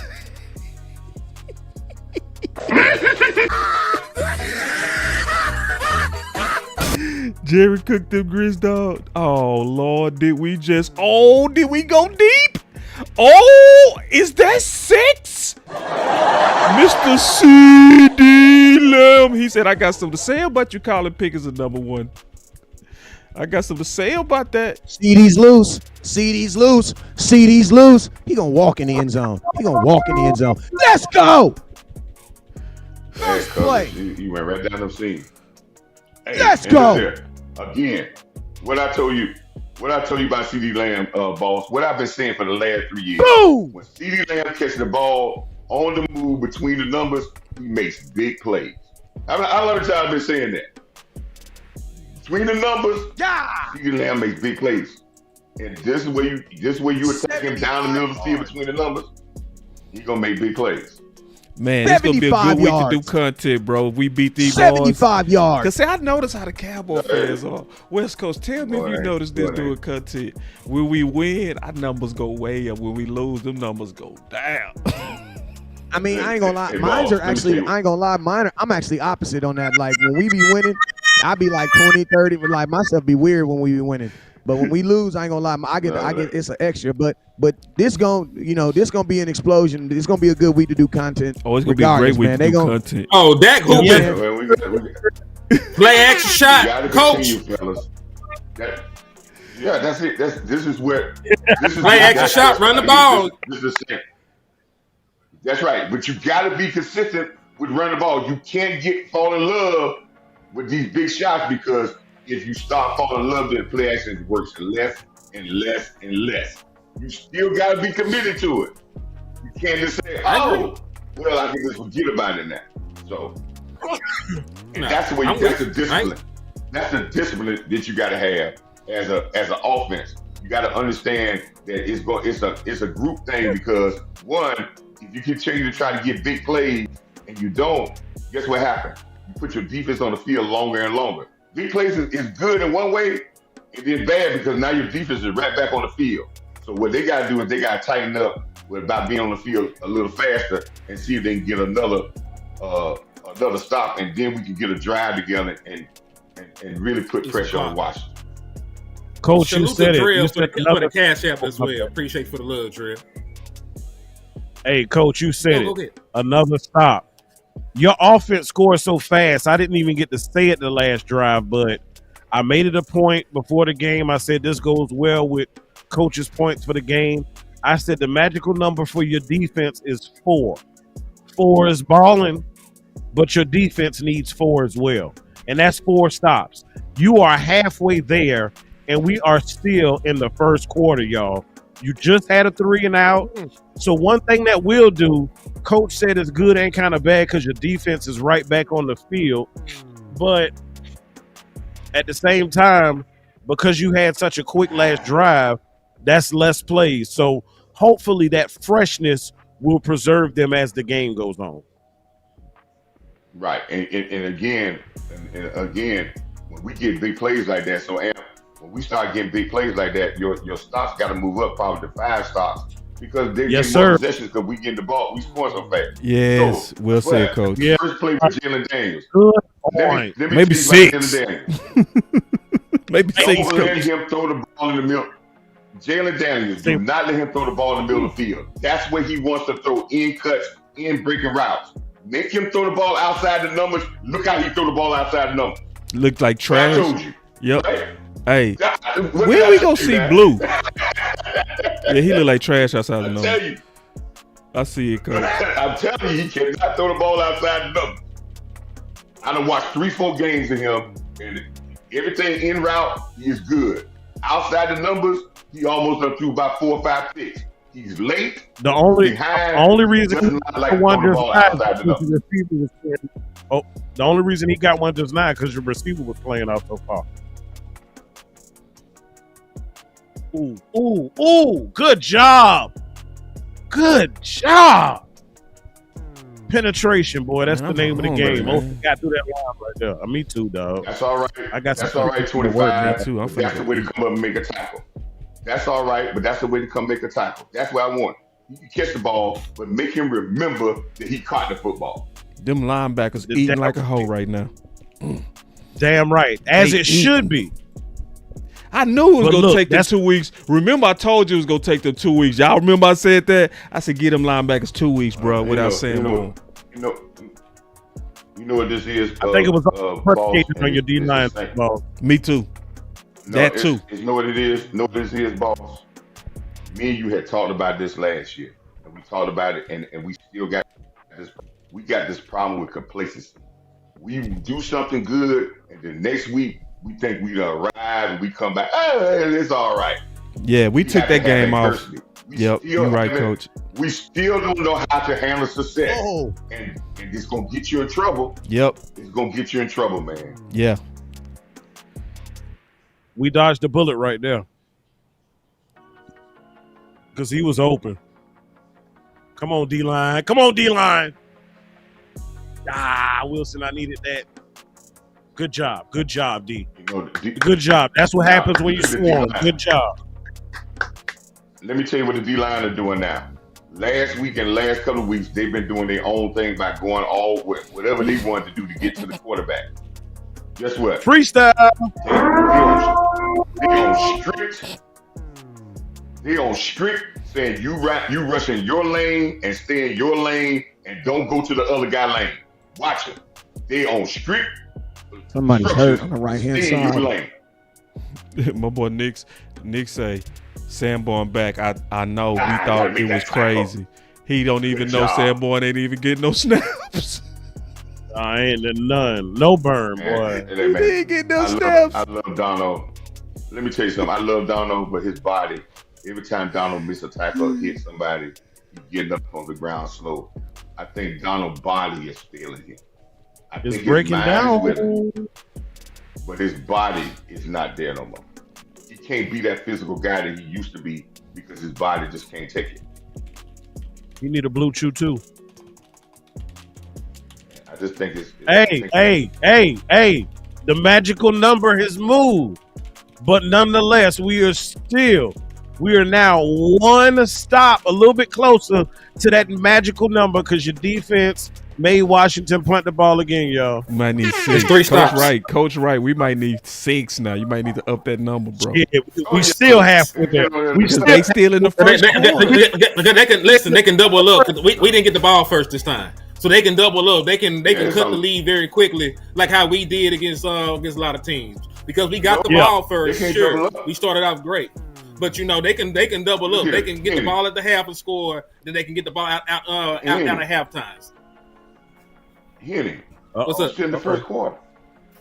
I'm talking about. He talking about getting stops. I'm talking about you need more stops. Yeah. No, you need more stops before. Is my point.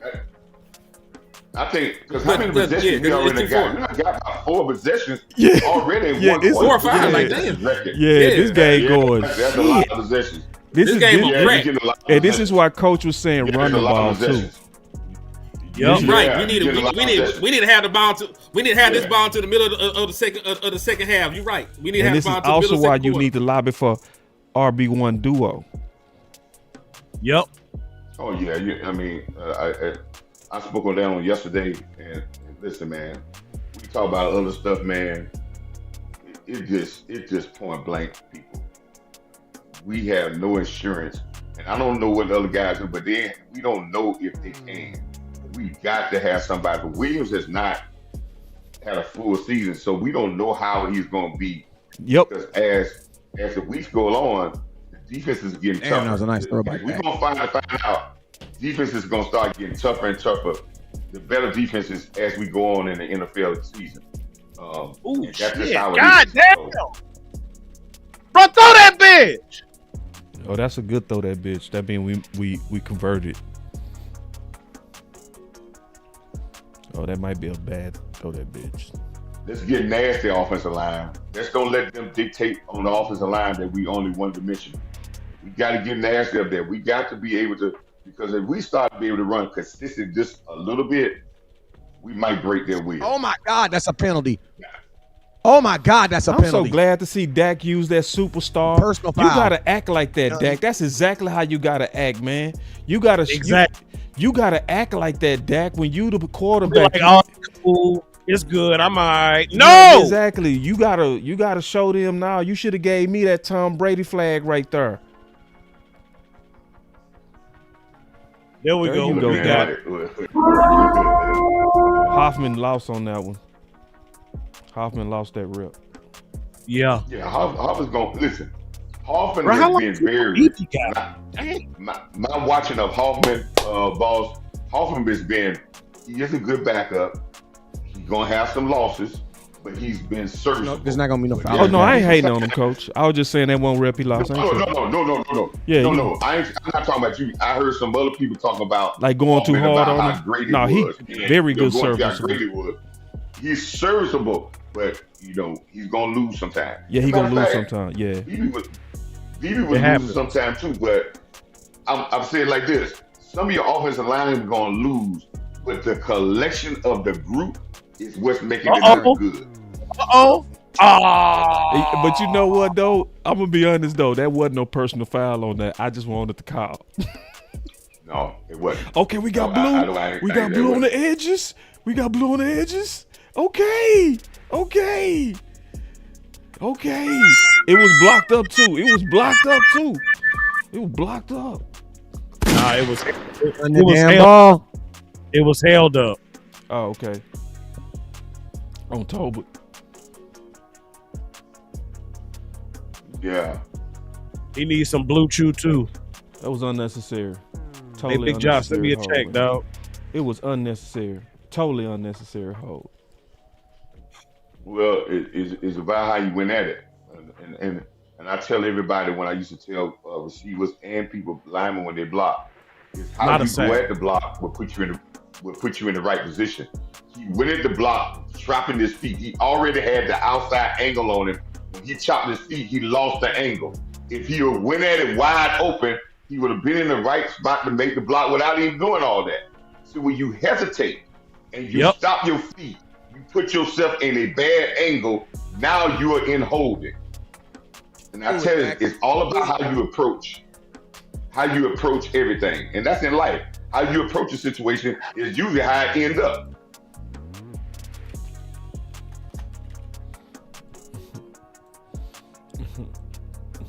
I'm gonna say Cover Coach sack Jerry. that time. Coach Jerry got evil flus to eat his grits. Cover sack. Come on, fellas. The running game and the penalty, man, end of the first quarter.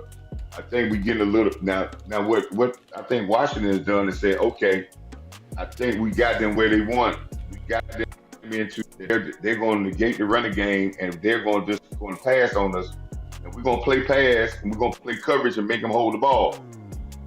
We got to make them. We got to punish them on the run game, and stay out of these penalties, and stay out of these. We got to continue that so the play action pass will work.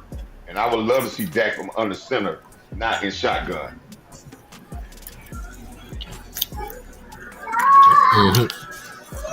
Hey, what you doing? You're right. If they stop getting penalties, they can stay ahead of the sticks and they can run the football. But said penalty came on a run play, so I'm not too mad at it. Just once you get out of this hole, get back to running the football. Yeah, that's a sin. Yep. It's a sin. self-inflicted negative. It's a self-inflicted negative. That's what that is, man. So you can't have those, man. You do them self-inflicted negative. Now you put yourself behind you kill your momentum. A defense is waiting on you to make a mistake. That's why they don't want you to have big plays. If they say you got to drive the ball 10 plays every game, we say, well, eventually you're going to hold a call. Somebody going to drop a pass. We're going to make a sack. We're going to do something. We got to make you drive the ball every day. But when you get big plays, that's killing your defense. So at least we have stopped that on defense of giving up big plays, and we win the explosive play battle. Maybe one or two. I think we done had 2 or 3 of them already in this game. So that's a good thing.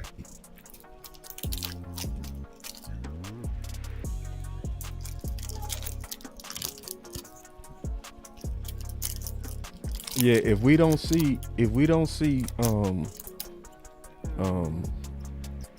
Sanborn, they benched him, bro. On this series, if we don't see Sanborn, Deshaun Wright with an interception, man, that is clearly Al Harris, bro. Yeah, Deshaun Wright been playing good. Yeah, Deshaun Wright playing for Minnesota. Chicago. No, he's Chicago, yeah. He just got him a dope pick. Real dope pick. He got a pick 6 earlier in the game. Yep. He just ain't get. And I'm gonna blame. Listen, I hate this. I blame the fan base because every time Deshaun Wright got out there, somebody caught one pass on him. He started talking about, oh man, Yeah, the defensive back's gonna get passes caught on him. Damn. That's so true. Come on, man. We act like guys supposed to come out there and nobody ain't supposed to catch a pass. Or if they run a stop pass, let me tell you something. If the ball is on time and they run a stop pass, the ball is on time and it picks the right spot, guess what the defensive back gonna do? You're gonna have to tackle his ass because he ain't gonna stop it. I love CD in space. That's how you use CD, man. That's how you use CD. Don't put him in between them tackles. I like that. Don't put him in the tackles. Let him run across the field like he did in Oklahoma. I like him. You let him high point the ball because he did that in Oklahoma. Oh yeah, he'll go get it. CD is a football player. CD is an old school football player. I remember when Kellen Moore was here and they gave him that game against Minnesota and he wanted the high point ball. They gave the ball to Mark Cooper and he said, "Man, I can high point the ball too." And Mark Cooper said, "I can high point the ball," but they never threw those type of passes to CD Lamb.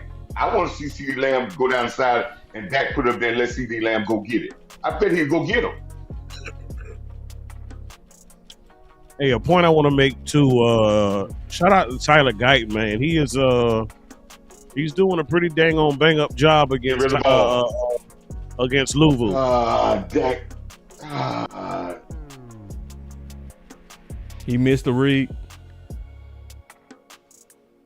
Well, that was a cover sack. Well, we had blocked with you just can't hold the ball that long. They kind of locked us up. They won. They had everything covered. They won. They gonna win sometime, man. So they won. They had everything locked up. Dak did the right thing.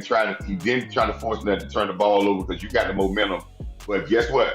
The penalty killed his drive. The penalty put us behind the sticks and they killed the drive. Yeah, that kills his drive. Yep, because now you're behind the chains. Now you become more predictable because with the down and distance, it was almost certain you had to pass to kind of chunk at those yards because turning around and giving it to Devontae Williams probably wasn't going to get you the chunk you needed to be at a third down and manageable.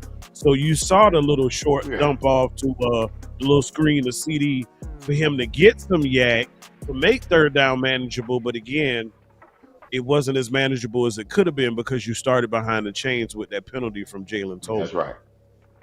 Yeah, because see, now is what I used to call, okay, when we had a positive play, it's not a positive play. It's just to get back yards that we lost already. So the CeeDee Lamb play, which was an 8-9 yard gain, if we didn't lose those yards, that's almost a first down. But now that's just to make it third down and 9 because we lost. Yeah, you know what I'm saying? So you don't want to have to go back and then gain back, go back and gain back.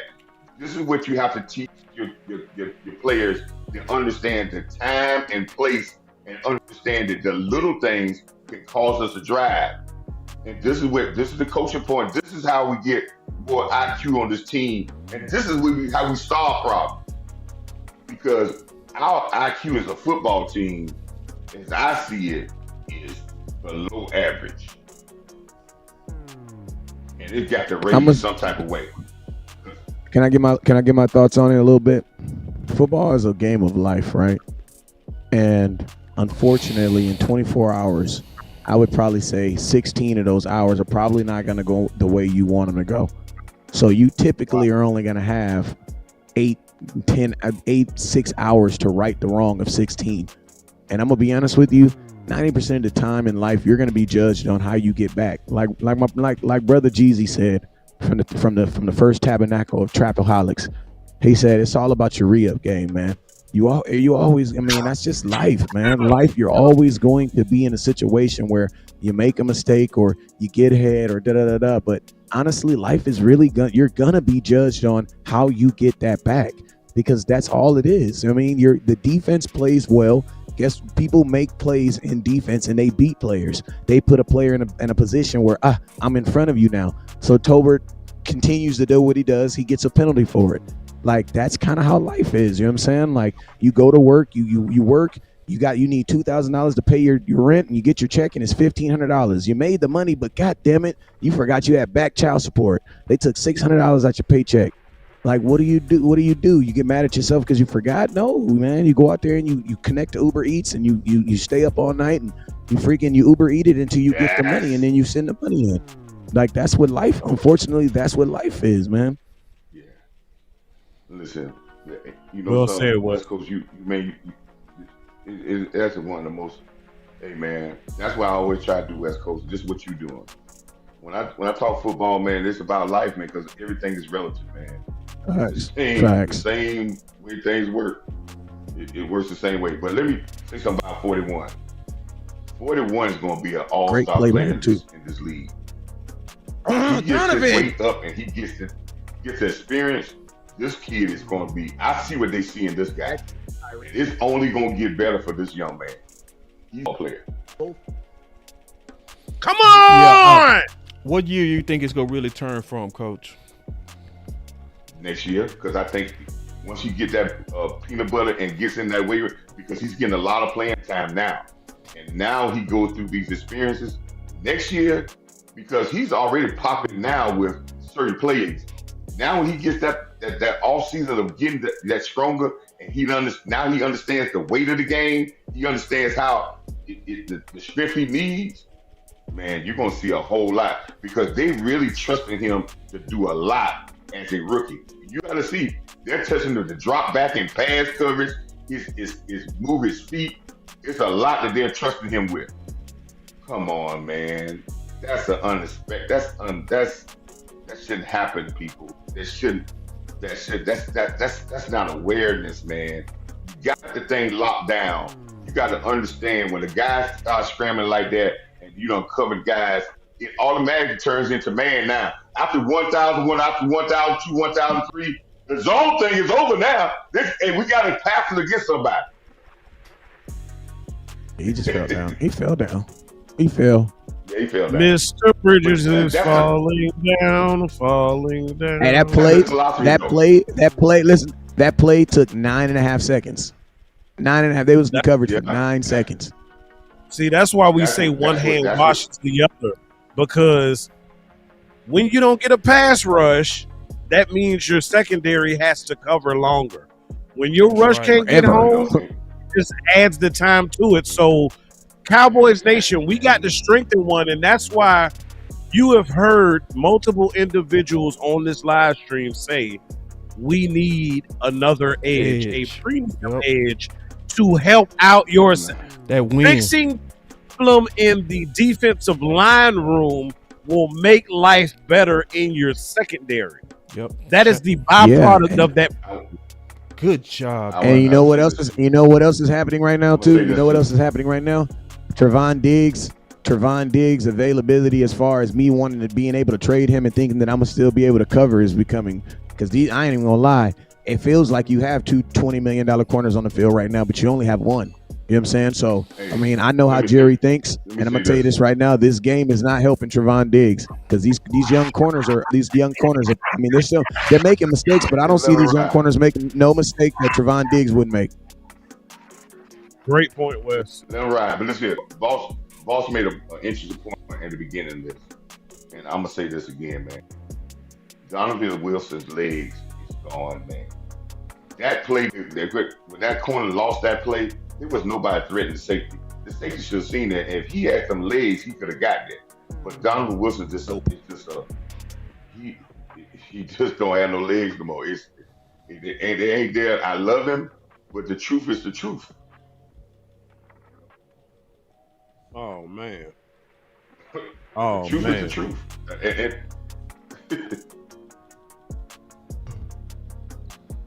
They have not played Sanborn yet, so I'm gonna go ahead and announce. 4th and 5, they going for it. Hey, I got a.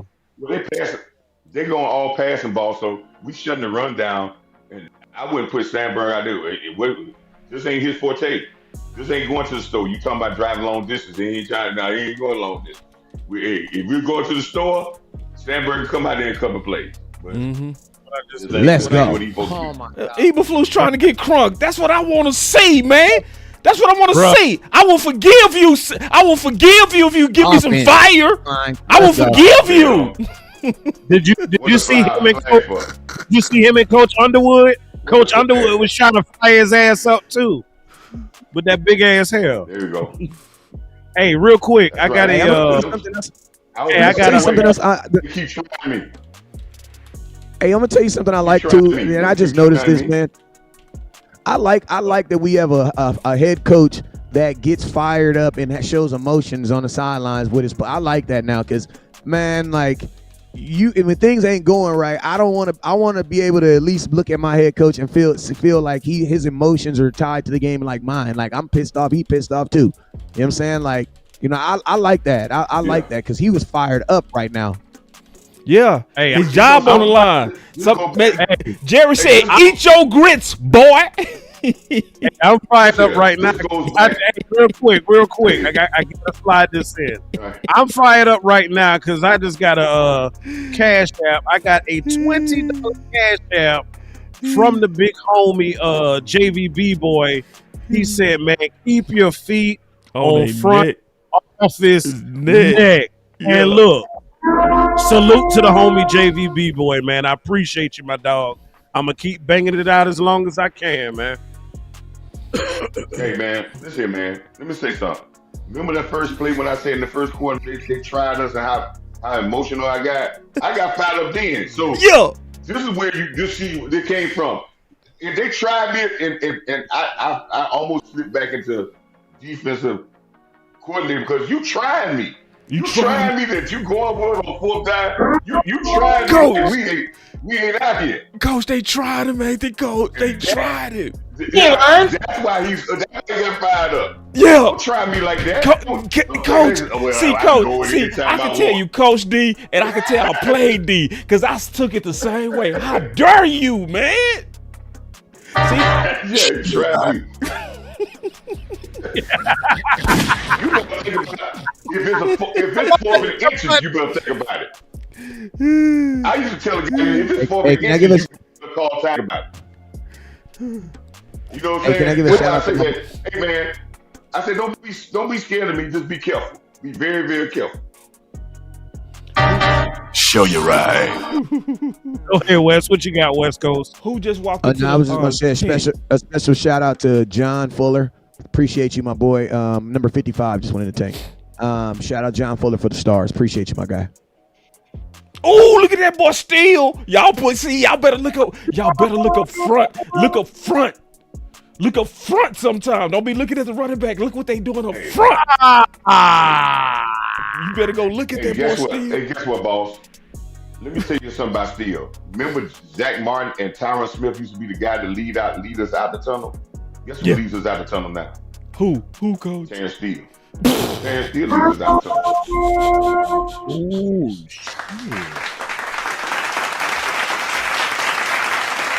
CeeDee Lamb on the hole. Hey, listen, you know what? This is what I'm going to say. I'm not too mad at them type holes from receivers because I'm seeing better effort. You know what I mean? Just clean that shit up. But I'm liking the fact that they trying to get after this week. I'm seeing Pickens blocking better. I'm seeing CD. Right. I'm cool with that. I take that penalty because they effort is way better, bro. I swear to God. Thanks. And think about this. On their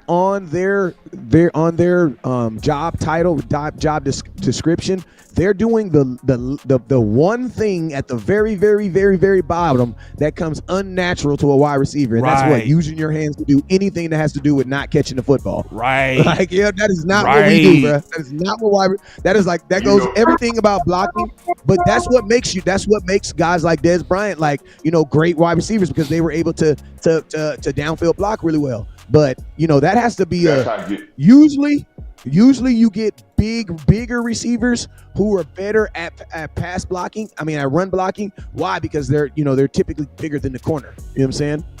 I don't know. That stiff arm looked damn good. Let me tell you something. Receivers block, running backs make Hall of Fame. Receivers block, you get long runs. That's why. That's what makes it. And what that play today, we got the holding call. It wasn't CD. The person that I give so much credit was Flournoy, number 19, had to set the edge on a defensive end. And even though he got dominated, he set the edge and got the guy on the ground. That is football 101. That's what you want. If you can get guys to do that. See, we always talk about these other things, man. Get guys to sacrifice themselves for the little things, and we'll win big games, man. I need that yell button. I need that yell button, bro. Yeah. Where that button at, L? Yeah. That's my button right there. That's my One more time, L. One more time. That's that trigger tray. Let me get that.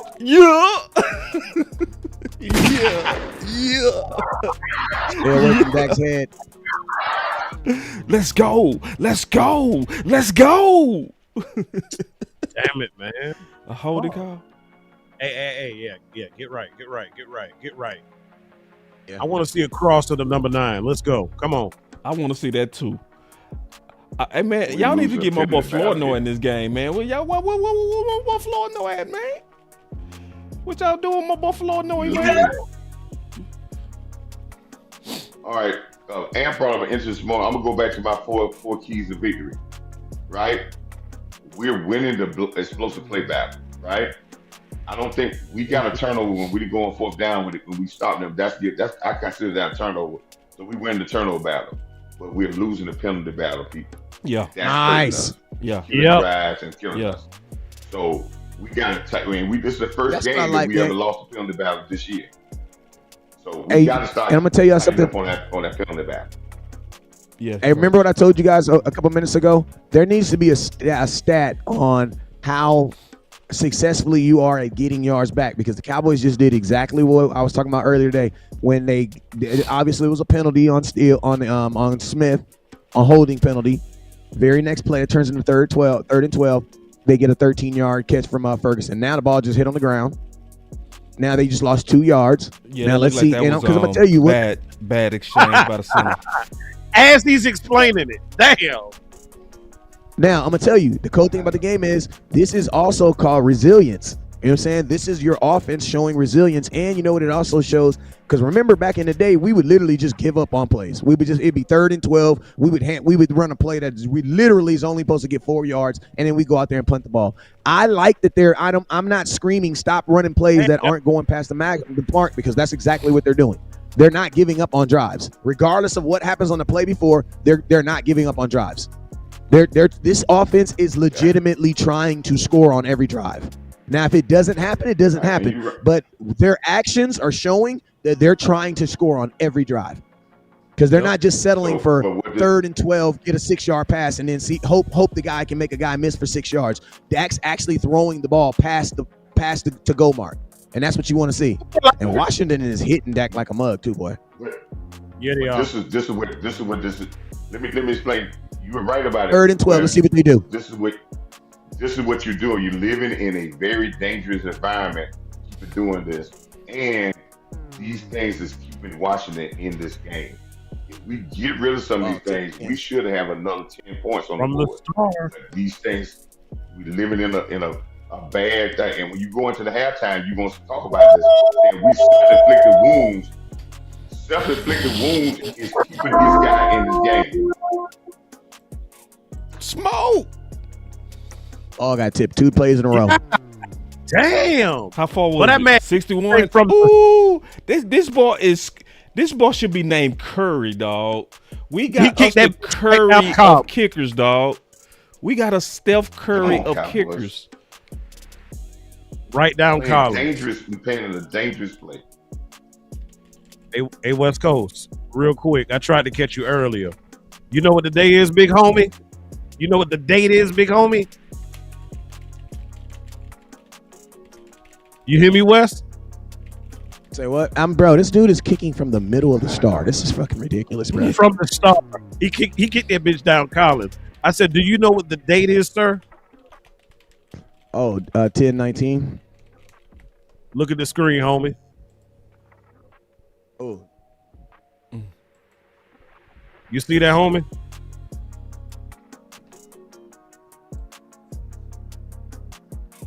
Oh, man. Let's go. Bruh, that was so today's anniversary is, bruh, I met you and Boss today 6 years ago. Because the game was on the 20th. You had the Jalen Smith, Kenny Gant, and Antoine Woods watch party on 10/19. So I have in person been knowing these two fine individuals for 6 years now, y'all. Hey, we got us a super chat from Mike. Dang, that's crazy. And he said with a $10 super chat, family, can you please shout out the player and how many yards they gain on the play? I can't watch. I'm driving. We'll hook you up. We'll give you some commentary on that. Certified. We'll give you some commentary on that. We got 60 yards. That boy has he had like 10 more yards in that kick. Yeah, he did. Yeah, he did. But listen, man. Yeah. I hate to be dead. I hate to be the downer in this. But these last 2 possessions, we got our offenses. We should have at least probably 10 more points. And it's a dangerous ground. I understand what we're talking about.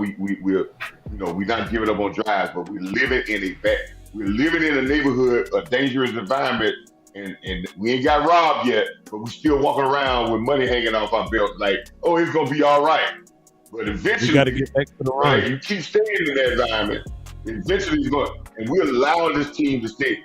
Washington is not. We're allowing this team to stay in the game because we're killing our own drives. I believe we could do anything we want, but we getting good plays, and they're getting negated. We putting ourselves behind the sticks. So let's try to get that cleaned up, Cowboys, because we can put this game away, but we keep this team around. I done seen stranger things happen, man. Let's don't keep them around. I see what you talking about, El Man. Start Louis Fire. He killed his ass. I see why you said ooh. Boy, he treated John Legend, got lifted. Damn, God, Louisville lit his ass up. Ooh. Man, I need a love button. Louis I need. Fowl. You know what Louis Fowl button gonna be? It's gonna be Stevie Wonder. Knocks me off my feet. Man. Shit, he on the field this goddamn series. That's for damn show. Let's go. Too hard. This is the flag. This is the officiating crew that like to throw a lot of flags in the Cowboy game. I think this is the crew that always throw 100,000 flags in the game. This ain't the one that I hate though. This 1B, coach. This 1B. They right up under that other crew. The crew with the they make with the game go. Man. They make a 4:00 game go all the way to 9:00. For real, coach. This is crazy. This I game think long as hell. It's gonna be Sunday night football. Damn. Sunday night football ain't gonna have to do no work tonight because they gonna be peeking at the game too. Shit. We had a college. Hey, I played in a college football game, right? And we would get so many penalties, and the other team would get so many penalties because we couldn't stand each other. So it was so many personal fouls. Matter of fact, the officials came in at halftime and said, "Hey man," we ain't trying to be here all night. If y'all keep playing that, we gonna be here all day. So what we gonna start doing is we not even gonna give no warnings. Next person foul, we throwing everybody out of the game because we not being here all day. It took us 2 hours to play one half. He said, we ain't playing that game now. Yeah. Man, one of the teams had about 16 penalties for 100 some yards, 200 yards. Man, it was, they were like, we're going to be here all night if we let y'all play like this. So what we going to do, they start the first 3 penalties in the second half, they were personal foul, they threw people out of the game. They said, we're going to get y'all attention. Anything. Some of y'all. Say, man. So it's safe to say Shamar James and K9 are starters. Well, let me say something about James. James is gonna play up and down. He's a rookie that learning on the go. Yep. He's gonna have his good. He's gonna have his bad and his but good. One thing I want him to do. He gonna get better and better and better, though, coach. Yeah. About a week. I think we just be so. And I hate to say it, but I'm gonna say it. We just so damn thirsty, man. Yeah, everything got to be right now. Thank you, coach. Damn, coach, you preaching. We got to stop being so thirsty, man. We got to stop being so thirsty, man. Hey, y'all hit them likes, man. We got over 300 people here, man. Run them up. Let's go. Run them Let's up. go. My ass up, landlord. Defense held. Let's go. Won't be going for it on that 4th down. Again. Guess what? Get them likes up, man. Y'all tripping on your boy, man. Good job, Bland. Good job, Bland. That's the way I want to feel a cornerback. You had to stop that. If you would have waited, it would have been a first down. That's what I'm talking about. Little plays by defensive backs coming up and making tackles. If you hesitate, them 3 or 4 yards, you can say you guys can get it. Say, "Oh, I did tackle him, but he got 8 more yards, but I did get him on the ground." That kills you. I'm gonna go ahead and kill it. All right, for so y'all. yeah, Coach Marv, you could definitely go ahead and talk about the mentality now because that was definitely a dumbass penalty. He said that was on them. Coverage. That was on them. I'm gonna go ahead and kill it for you. That was on Washington. False start. That was not on your defense. So we good. They tried to bait us. They tried to bait us. He brought that head up a little funny too. Yep. Oh that's yeah. on them. No, you can't jerk your head up. You're getting the ball. There's no reason you're getting the ball regardless. What coach said, quit jerking that head. Quit jerking that head. You're right. You're right. You're right. West Coast is right. I don't care if it was on them. They shouldn't even try to bait. You shouldn't even fall for no bait on that at all. Like you're getting the ball. You're getting the ball. And who is this? Who is this? Sandwich. Man, listen, man. I ain't gonna go into that. Go for it, Coach. Speak your mind. Hold on, Coach. I got a button just for you. He be speaking his mind. That boy with the shit. Go, Coach. Sam would have been gone from my team. and we talking about potential. He just ain't got IQ. He just about him. And we can watch tape on it. If anybody want to watch, we see effort, and then I see piss poor effort, and he is what he is, and that's what he's gonna be. So It is what again, it is. yeah, and we're gonna and our organization, what we're gonna do is when we know what a person is and we don't think a person fit, we still gonna hold on to them because we don't want to pay them no money while they're not here. And what that is, that's worse than to let the man go and get on out of the way. Man, I got to salute, man, real quick. Y'all will see it in a few seconds. But I got to take my hat off, man, and respect the Cowboy greatness that was present on the sideline pregame, headlined by your former quarterback, Roger the Dodger Staubach.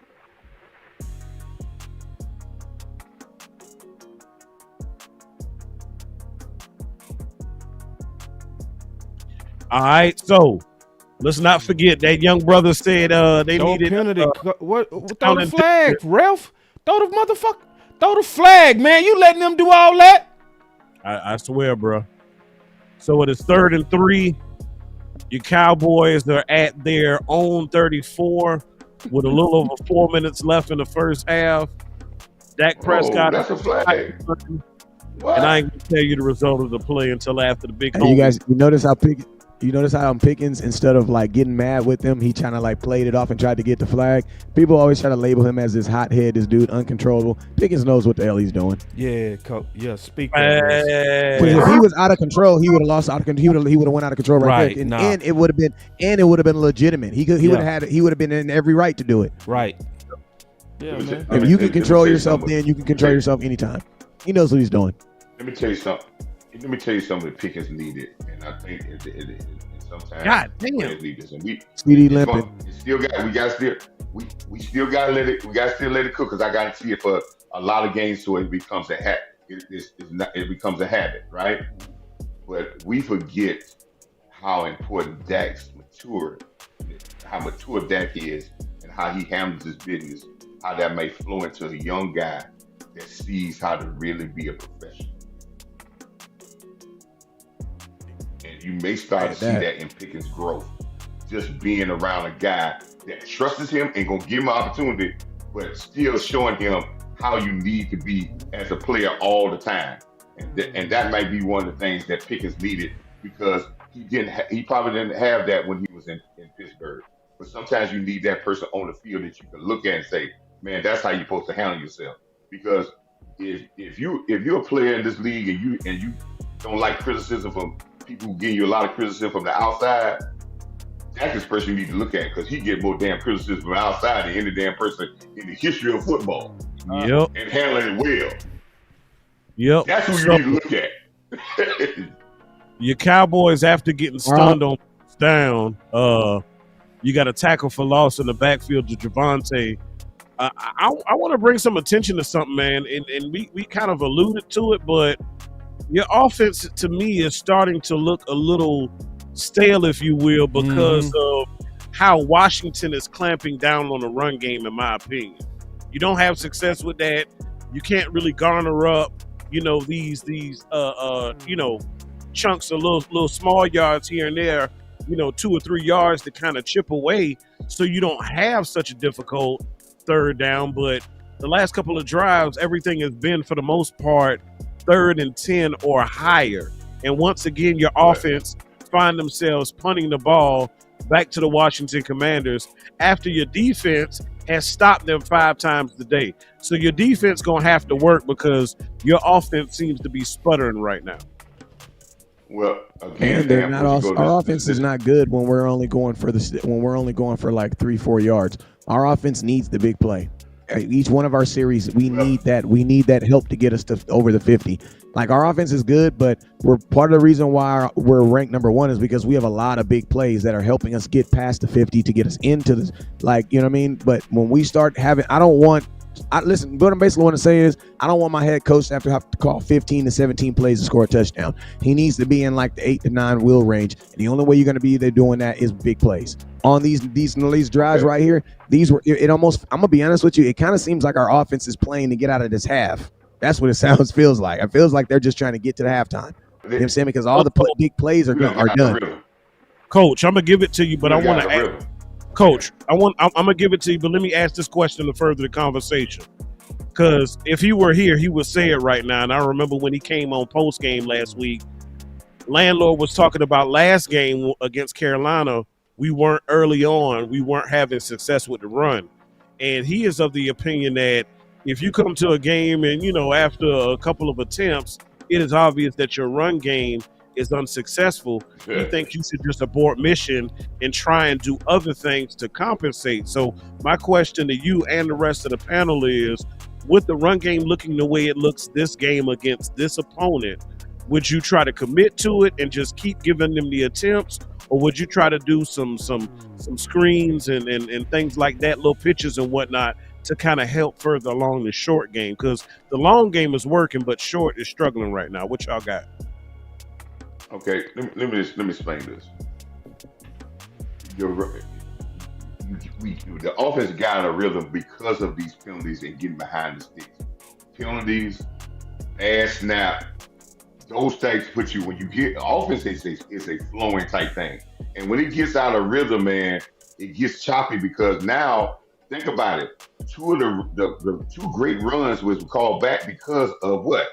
Penalties. So your run game was probably working somewhat, but you killed it with penalties, which you almost kill your run game because you got a rhythm.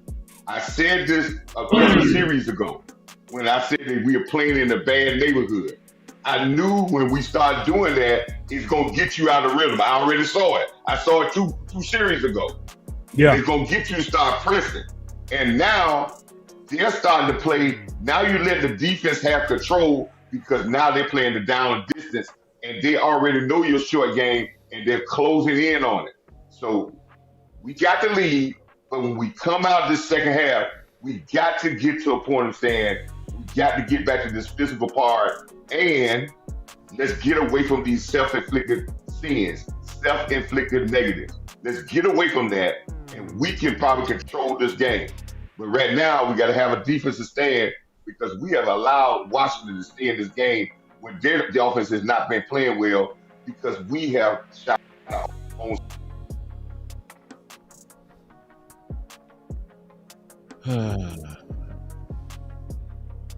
First and 10 from about the 40. Jaden Daniels scrambles and gets another first down for Washington. So now they are at about the 140 mark. And see, ladies and gentlemen, this is what Henny was talking about before he stepped back out. He was talking about because of the Washington winning the coin toss and deferring to the second half, depending on how the possessions fell, they would attempt to and potentially be the beneficiary of what I call a double dip. Getting points on the board right before the half and getting points again after the half. And so they've still got 135 left with 2 timeouts. So they are trying to make some things happen. So defense, I know you got 5 stops already, but this is probably going to be the most important series for you this first half, because I think this will kind of help negate whatever comeback Washington might be trying to mount. How you feel about this? Called the N8.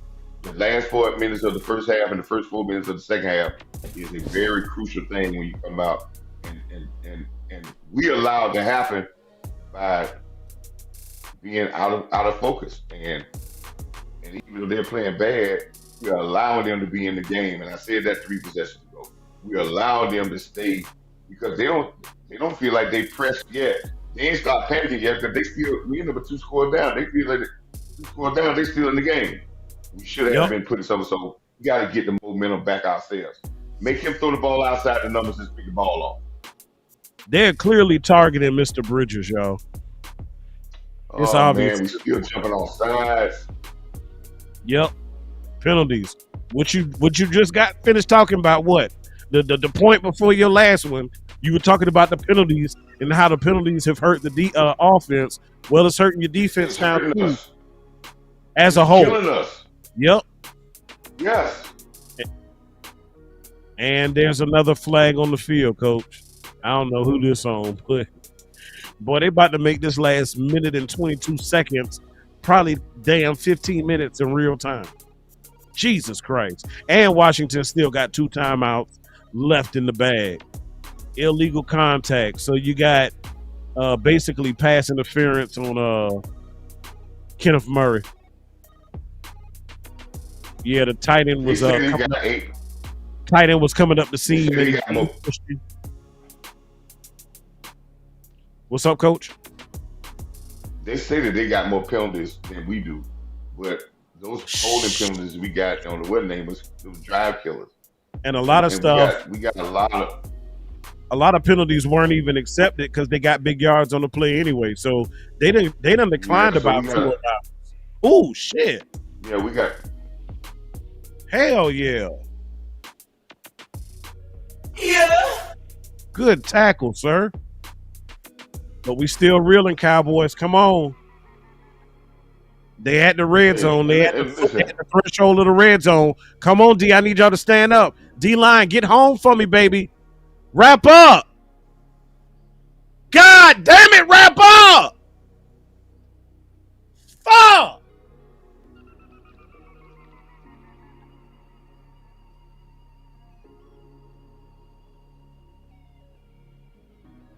I don't know who I heard say this week, but whoever it was, I'm going to give you credit for it because I heard it. I don't know if it was .com or a content creator, but our technique has a lot to do with our inability to tackle because they're trying to punch that damn ball out and stuff.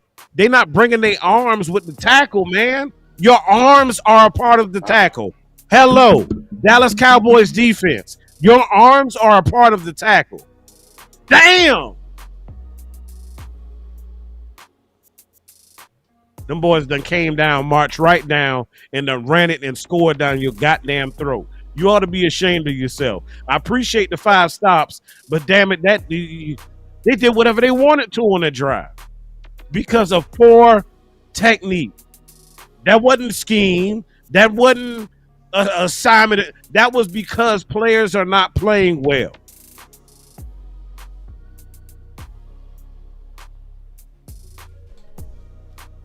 Yeah, exactly.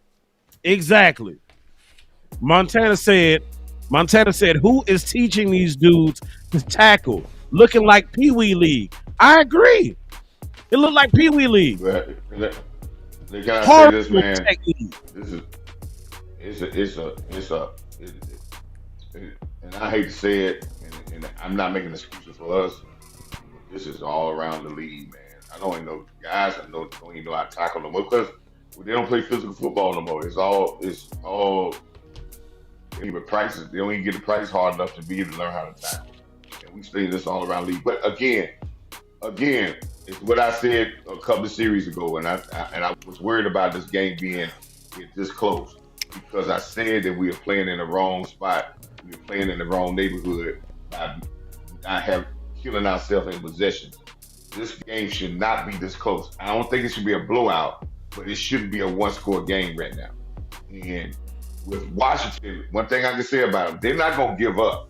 They're going to keep coming at you. I've seen them play games. They're not going to give up. So you have to play discipline, and you have to value your possessions and do the right thing on your possessions and can't go, well, we'll come back the next time, or we're going to get big plays. If you're an offense that's living off big plays, you're not guaranteed to get big plays. That's not a guarantee. Right. So don't live off those big plays, man, because you're going to be sad or more, you're going to break your heart. You know what I'm saying? So you got to, big plays come, but you can't say, I'm going to get a 50-yard touchdown, or we're going to get a 50-yard run. That's going to come. Those are few and far between. Yep. All right. What looks to be the last drive of the first half. 40 seconds left. Your Cowboys got 2 timeouts in the bag. Dak Prescott steps back, shotgun, and offensive turn the ball line collapses, and we take a sack. All right, let's take it on into the half. We got a lot to talk about. We played okay. but I don't think we played to our capabilities in this first half. Not offensively, shooting ourselves. We got a big play. So let's take away the 70-yard touchdown pass from that. Well, then the offense really looked poo-poo. You know what I'm saying? So, uh, and what you're doing is you're allowing, and we're going to find this out about our offensive line. Come on, baby. We're allowing Washington defensive line to start to be in run stances and go after the quarterback. And it's harder to pass block when guys know when they come off the ball already going to rush the quarterback. It puts a lot of pressure on your offensive line. So running the ball in the second half is going to be paramount for us to control this game and put this game away. It ain't going to be all around the yard. That is a grown ass man.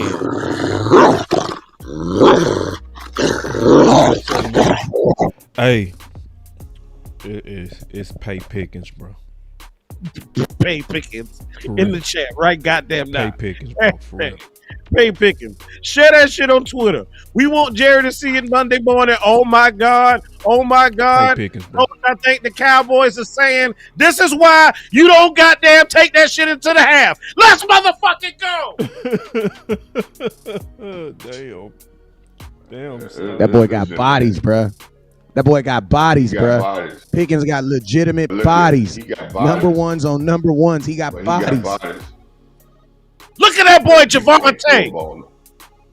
You can't throw a ball no better than that. No, he threw that ball in there. Y'all want to talk about it. You can't throw the ball no better than that.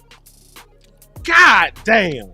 Cowboys offense is rumbling. Yeah, both of them. You got to give it to both. Cowboys offense is rumbling. Cowboys offense is rumbling. Rumbling like my guts. This is rumbling. Cowboy offense is rumbling. Here we go. I'm gonna tell you this right here. Listen and see, to me. that was a good push up by Pickens too. You know, it was. I'm gonna tell you this right. Flagrant. Jerry, listen to me. Jerry Jones, listen to me. I'm gonna say something crazy right now. If you're Jerry Jones right now, you sell everything to make your defense top 20. You top 20, you won't lose another game this year. See, exactly. Thank you. You don't even care about. Listen to me. This offense don't need a number one defense. This listen, an offense this good would never even have a top 10 defense. You know why? Because how do you get that many good players on the team at the same time? The salary cap prevents that. The salary cap prevents having the number one offense, number one defense on the team. But guess what? This offense doesn't need a number one defense. They scored in 35 seconds. Give me a top 20 defense, this team won't lose again. Give me a top 10 defense, this team won't lose again. Hell yeah, West Coast. You goddamn. Show you right. Jerry, throw the picks, call everybody for the picks, bro. They out here dancing. Team dance, bro. They rehearsed that. They rehearsed that celebration. Dallas said, Washington, we see your 2-for-1 and we stomp on your shit. Like it never happened. Scored in 35 and listen, seconds. Hey, listen to me. Remember what I said about life? And sometimes stuff happens. This is exactly what I mean. You give up the touchdown, but what's the response? Like it never happened. Go get it. Go get the motherfucker back. Happened. Say, man. And guess what happened? And you know who's hurt right now? Who's demoralized? Washington is. They're like, damn. And we took us 15 plays. 3 plays. 3. And 3 Look plays at Joe were Witt. back down. Joe Witt, mad and bit. You used to be with us. You know what, man? Crazy. It's the same thing I told y'all. It's the same thing I told you about us in the earlier season, man. Explosives kill you. That is and when you get into bigger games, Henry, when you get to bigger teams, we get in playoffs, there's 2 things that you always want to stop. Explosive plays. You got to stop explosive plays and turnovers.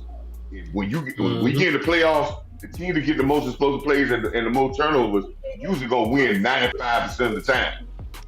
This is what separates the better teams. And this is a prime example where explosive plays kill you. You take away explosive plays that the Cowboys got, they probably winning this game. They probably winning this game. Hey, real quick. We both said at the same time. I had a super chat. Okay, I'm right behind you, Hitty. Let me just read it real quick. I'll let you cook. He said, this is Cliff Smith with a 5-piece. He said, with the emergence of Leofau on special teams, can we finally replace Goodwin with a player that can contribute more than just special teams? Hey, Shit, so should we be, got but we it's got good. two more, and I think I'm gonna answer the second question. I think Boss already ahead of you, but the first super chat is from Mike Harris, and he said, "Sign GP. I'm dead serious." Hey, bro. And then the second super chat the second super chat came from the nefarious one, good brother landlord, and he said, "Boss, let me call in." And I think Boss already had of you, because if I'm not mistaken, I think he already got them phone lines open. I do. Hey, knew it. Wes, he sent you a super chat too. I looked at the one you Let me read see. him. Oh no, I was done, Henny. I'm good. Oh yeah, I said Wes had one from Land. I know. I ain't notice gonna when lie. Hey, sit listen. I down, don't be good get, things I don't be happen. getting super chats like that. So I don't be. That's my bad. If I got Oh, one and didn't excuse me, recognize I it, my didn't mean bad. that. That was God so damn. rude. My bad. Yeah. Wasn't it? I apologize. I'm acting like I'm at the house by myself. I forgot I was on the Yeah. mic. I'm so sorry. Nah, Bro. It be that's like that, bro. Better out than in. Look. That mean it hit though, boy. I'm talking about That boy smack. What you got? What you got over there? man, some meatloaf, some yams, some yayas. You hear me? I'm gonna go to Wes page and read the super chat. Hey, it says if Turpin ain't getting no run at wide receiver, if so, he mad quiet. Get it together, Shotty. All right, if Landlord y'all on that. need a break, I can take these calls. Yeah, probably. Yeah. Or did you Take want to some do some calls. halftime analysis? We I can do take the both. calls, man. Take a break, man. Y'all go get something to eat. I got it. Nah, but I well, shoot. If nothing else, I know Land wanted to get in and I'm gonna hit him. Okay, I'm gonna actually call Land, then I'll open up the phone. I'm about to go get my chicken and sushi. I'll be right back. Yeah, y'all take a break if y'all need to. I'm gonna open up the phones after I call. Land. Hey, but before I go, I'm gonna go ahead and run it down real quick while we in transition. Okay. Shout out to your Cowboys, man, for the way that your offense ended the drive. I was a little disheartened about how your offense olayed them in that. I mean, your defense olayed the Commanders in that last drive, but your offense said, "You know what, Washington, I see you one, and goddamn it, we gonna raise you another scoring drive." And they went down there literally just like that. So 35 kudos seconds. to Dak in the offense. The brother has been in his bag. He once again, yet another week, is showing you why he should be this season's clear-cut, front-running MVP candidate. Damn it. Yep. I got Can I it. say something right quick, ball? Before I go, can I say something right quick, ball? Yeah. And I'm gonna echo because West Coast have been saying this, and I'm gonna echo what West Coast said in the beginning of the season. Let's not get. I love Pickens, and I think Pickens is great. He's great because he's having a quarterback that's on point. Let's not miss that because we got some of these fans who are quick to say it's all about Pickens. Oh no, but it's about your quarterback because it's if about it was both anybody of them. else, I say you ball. Yeah, because if it was any other quarterback, it was gonna be all about the quarterback. Even before they got married, coach. Even before they got married, it was a signal that it was gonna be a beautiful marriage on a deep ball. But because coming into the season, Dak was number one in deep ball accuracy, and Pickens was the number one deep ball receiver. So those balls are on the point. Yeah, it's both of them. It's the fact that Pickens knows how to get the deep ball. He was good at that before he came to Dallas. He was number one in that before, So it's a marriage together. So I'm not gonna take away from Dak. I'm not gonna take away from Pickens. It's a beautiful marriage. I'm not taking away from either one of them. The one thing that really had me, and I think Dak is happening with his maturity. I think the one thing that had me questioning the compatibility between the two, and it's because we in Dallas, was the ball distribution. That was my only question mark. I had a feeling the chemistry would be good, but as we've seen before, in Big D, management often dictates where the ball goes on big plays. That asset was going to be. And they doing right by that. In big moments, I said that at the beginning of the season. It was clear that Pickens was a better big deep ball guy than CeeDee Lamb. I'm happy to see that Shoddy is going to him, knowing that's his strength. Shout out to Shotty too. So I was gonna say, shout out to Shotty. Let me call landlord. I was gonna say shout out to Foe because like, yeah, this is a pure progression offense. He could have turned that shit down. He chunked that motherfucker. Yeah, 35 seconds. Yeah, that's what I'm saying. Like, you got the right quarterback in there. I know how things played out before, but shit, at this stage of Dak Prescott's career, shit, the ball going to where Dak Prescott wants to go. What's up, Lan? What's going on? What's on your mind, bro? Man, I just had to talk a little talk, man. First of all, I just want to say, you can hear me? Yeah. Yeah, you live? All right, first of all, I just want to say, Joe Wheaton them know what time it is, man. They know who they was playing this week. They already know how folks get down. Hey, that boy was so mad in that box. He was. I loved it too. Hey, landlord, you messing like me, dog. I love it. Me too. I love it. I'm like Look, you, dog. I loved it too, dog. Look, you know I like to crush my arms. Look, you was my homie once. I like to crush them, bro. Give me that sledgehammer. I don't give a damn what kind of ant it is. I need the sledgehammer. You know what I'm saying? I like to crush my opponents totally. I want to take your soul. Y'all remember the old Chinese movies when they used to just like surgically just rapidly snatch a nigga hard out and just look at him fall? That's what type of shit I'm on, man. Let's go, bro. Dan Quinn know what time it is. He knew who he was playing this week. He knew this was a rough week. His wife already probably, you know what I'm saying, tightened him up like, hey, I'm going to support you. Gave him a side to song. He was stressed this whole week. He know what time it is with this offense. But, man, look, I ain't going to lie. The defense been much better. I was getting pissed off with the offense for a second because the one time we started getting stops, y'all want to stop producing. Like, it was like, we can't have ham or jelly or the burger or none of that. We can't have nothing that matches. So it just seemed like we can't get right in that aspect. But now, the offense come and respond and score in what? 35 seconds. 35 That's seconds. ridiculous. That's ridiculous, dog. And guess what? I was in one of y'all chats. I predicted it too. I said, man, Shotty need to go at George Pickens, and I said he need to stop forcing the run. And then, look, I swear, as soon as I posted that, he hit GP on a big deep route. I said, man, this is crazy. That boy George Pickens, I just want to ask a question before I go. Do he look like a number one to y'all? Hell yeah. I know when the first, before he even laced them up for the Cowboys, I told y'all that because I seen that on film. Yeah. This dude is incredible, and we need to sign him ASAP. Hey, landlord, let me tell you something too, bro. Into this game, I was leaning on not signing him. No, hear me out. Go ahead. Cause bro, I be trying to think in dimensions sometimes.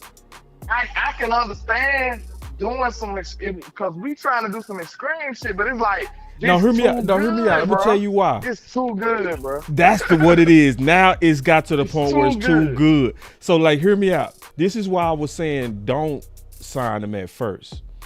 I was saying don't sign him because the success rate of a number 2 coming behind a number 1 is 95%. You feel me? Yeah. So it was like, should we do that when likely if you draft one, they gonna be just as good? But he's starting to separate from that thought. You feel me? Yeah. Like he's starting to separate. It's like this is looking like greatness now. This ain't looking like good. This is looking like great. It's too much of a marriage between the vertical with Dak and the vertical with him. And we knew statistically it was gonna be a marriage, but to see it, it's like shit. It's crazy. They can't do nothing with them boys at that point. So this is what I'm about to say, man. I be trying to put y'all on sometimes. They don't be listening to the land. So I started a little hashtag of my own. Listen to land, bro. Hold. Before you go, Star in this bitch cooking. Star going fucking crazy. Star say, boss having a true ex. Cooking. Oh, she always. I love Star, bro. I swear to God. Man, She said, boss having a true ex is what Dak has been missing since Y'all Dez. better quit playing. Look, message to the whole nation. Y'all better quit playing with Star, because we slime for Star. Oh, on she my the life. truth. Let somebody talk crazy. I'ma drop kick their ass. Let me see you. We spinning about Star. For real. Because they be trying to handle Star on the low. Like, nah, we ain't playing like that. She said, now he can throw that bit up and huge game. Checkmate. Yup. Man, Listen, he ain't lying. Before I go, man, y'all know I've been watching this boy George Pickens play here. He's from Birmingham at Hoover High. I already knew what he was doing. When George Pickens came out of Georgia, I was already pleading, begging Dallas to draft him. I can't find the footage, but I was doing it. I swear to God. You know, I was looking at number 2 back then. So, like, we let him go, and now I'm already telling y'all, I looked at his tape in the NFL. I'm like, bro, he's dogging number 1 corners. He was cooking the defensive player of the year last year on his own, cooking them. Straight up, like, you might not see it in the numbers, but go watch the film. He was murdering Patrick Surtain. No cap. So it's like, I already knew what time it is. Then I know who he was going to. I knew he was going to 4. You gonna get this to 4? Yeah, you gonna get that to 4? You gonna get a 3 to 4? Oh my God! Don't let me start cooking in here. You 3 and 4, 7. Let's be honest, bro. They need to give him his number back. They need to give him number 1. Fuck that. Next year, give him his number back, bro. I don't like 3. They're gonna be the selling point. They're gonna be the selling point when they let Jalen Tolbert He go. was 14 in Pittsburgh. Nah, we need to give him number 1 back, bro. I think he wanted it too, cause you know Tolbert to be gone, bro. It's Tolbert to be gone. Like, I don't even like when Dak attempt to throw the ball at Tolbert no more. Like, it looks dangerous every time. Every time. Like, why all your throws is risky? You must be doing something wrong, sir. I'm sorry. Like, hey man, I accidentally hung up landlord. Hold on real quick. Let me connect. Hold on real quick. Welcome to my one number. Hey landlord. There are 3 participants in the Can you hear the calls? Please announce yourself. Oh, you can hear the calls? Yeah. Okay, so you on the phone with the guests? I know I took up a lot of time. I'm sorry. No, you good. Y'all you good. Yeah. I didn't know you was on with the guests. It's Rodney. Hold on, Rodney. Let me fix the phones. Let me get the phones working. Damn, we got the phones working. We just having a good conversation. Hold on real quick. Welcome to my one number. There are 5 Yes. Please announce yourself. Okay. Hold on real quick.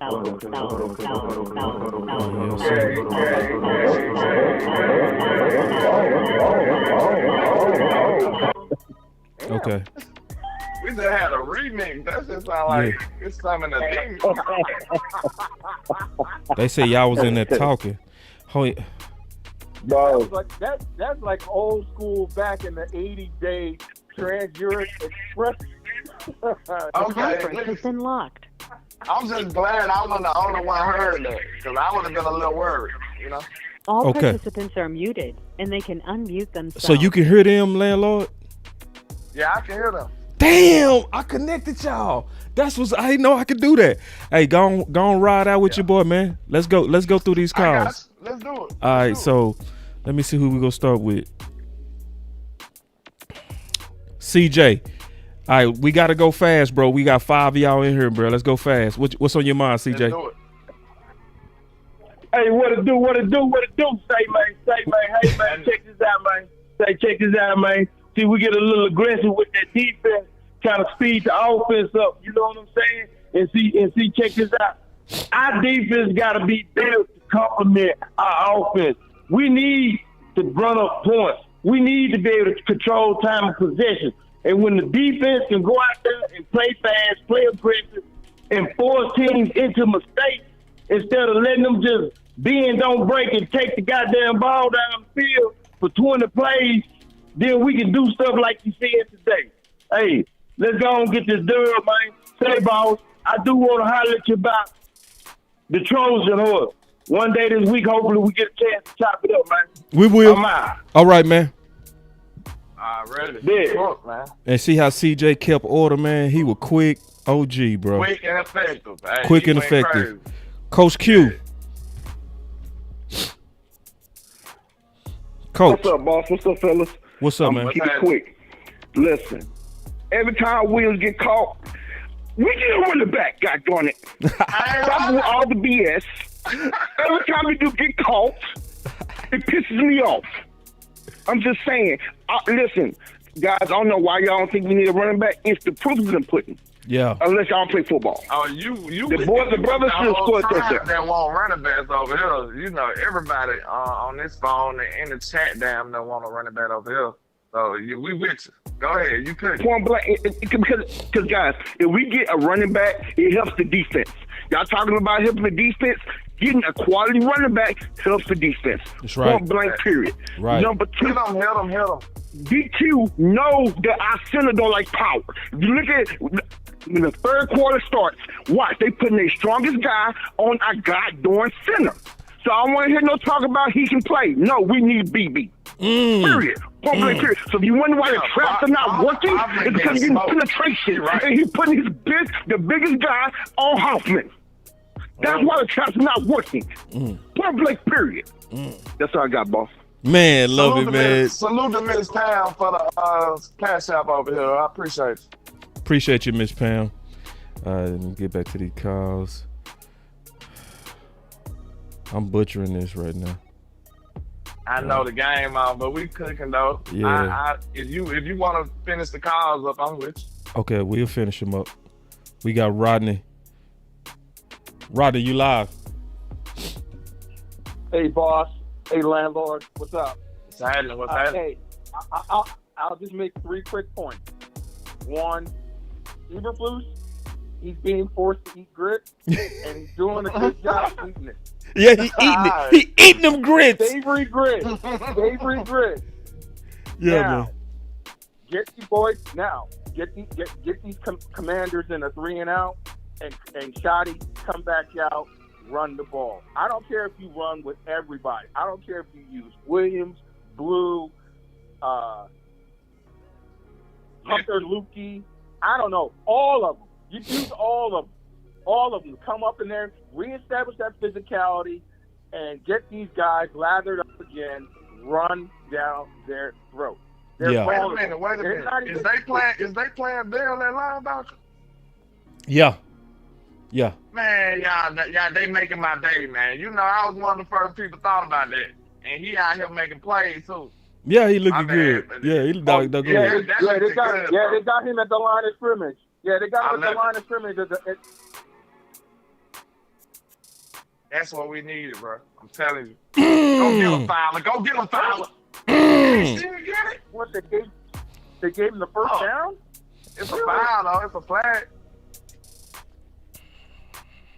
Okay. On let's get back to the call because I'm trying to get back to the game. We got to finish it. My fault. No, you good. Hey, no, we get that play by play. Right. Well, wait. Hey, but that's all my points and everything. And boss, one last thing. Yo. When I was talking about AMP, everything as far as with George Pickens, the great there are DTI, 4 participants in the conference. Dini, Black Dini. That's what that would mean. That's what it meant. Like Houdini. Gotcha. Muted. So I'm out. Appreciate it. Peace out. Appreciate you. Good call. All right, so let me. Yeah, he said he eating grits. Fine. He force-fed grits and he like it now. You know, but. Okay. Sean, you live. So 3 points. I'm gonna get in, get out because I'm trying to go back and watch the game myself. All right, 1. Eat your grits. Okay? Yeah. Eat your grits. Because when you eat them, you guess what? You mess up their timing. When you mess up their timing, you see what happened today? With Daniels, he's throwing a ball not in rhythm. That's what happened. Second, pay Pickens. Pay him now before it gets worse. And last one, give me my backup running back so we don't have the same situations where we're stalling on offense because we can't run the ball. All right, I'm out. We need to stop on third. Let's go, boys. I don't think I got landlord connected no more. Hold You on. can't hear me? I just heard you now. You can't hear me? Hold on, landlord. Can you hear me now? Can you hear me? I can hear you. Okay, we good then. All right, Thirst, let's go. Yeah. Can y'all hear me? Yeah. Man, I'm surgical on these phones now. I'm surgical as hell. Yeah, boy, now that I know I can do this. And I don't know if y'all can hear me. Denzel. Just in case y'all can hear me, the only thing I gotta say is, Hey, Al, since you if can the hear me veterans now, ain't playing I'm better feeling than the that drop. rookies, It's too let good, bro. You gotta share that go with on the and world, play, bro. or the young players go on and play. You can't just have that. The young player can make just as many mistakes as these GP, veterans are you with me? making, I'm so we taking might that. well go on and play them. I'm liking the confiscating James. I just want the liking world to know, like, you can't have that piece. Leo Fowles. can't. Let these young dudes play, man. And yeah, we do need another running back. Might as well do 2 running backs. I don't think we primarily need. I don't know where they going.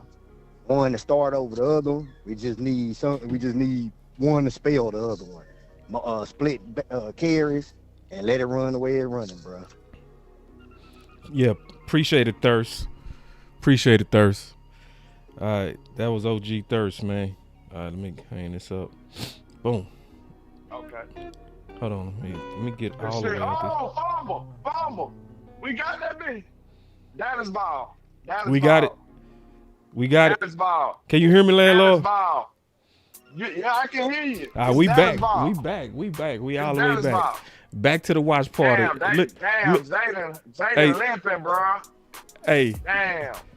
Say, I told y'all he was gonna get hurt, bro. He too wild with the football, bro. I been saying that, bro, and I never was wishing that on him. That for that young man, bro. But he too wild, bro. He is. He too wild, bro. You can't do that LSU shit in the league.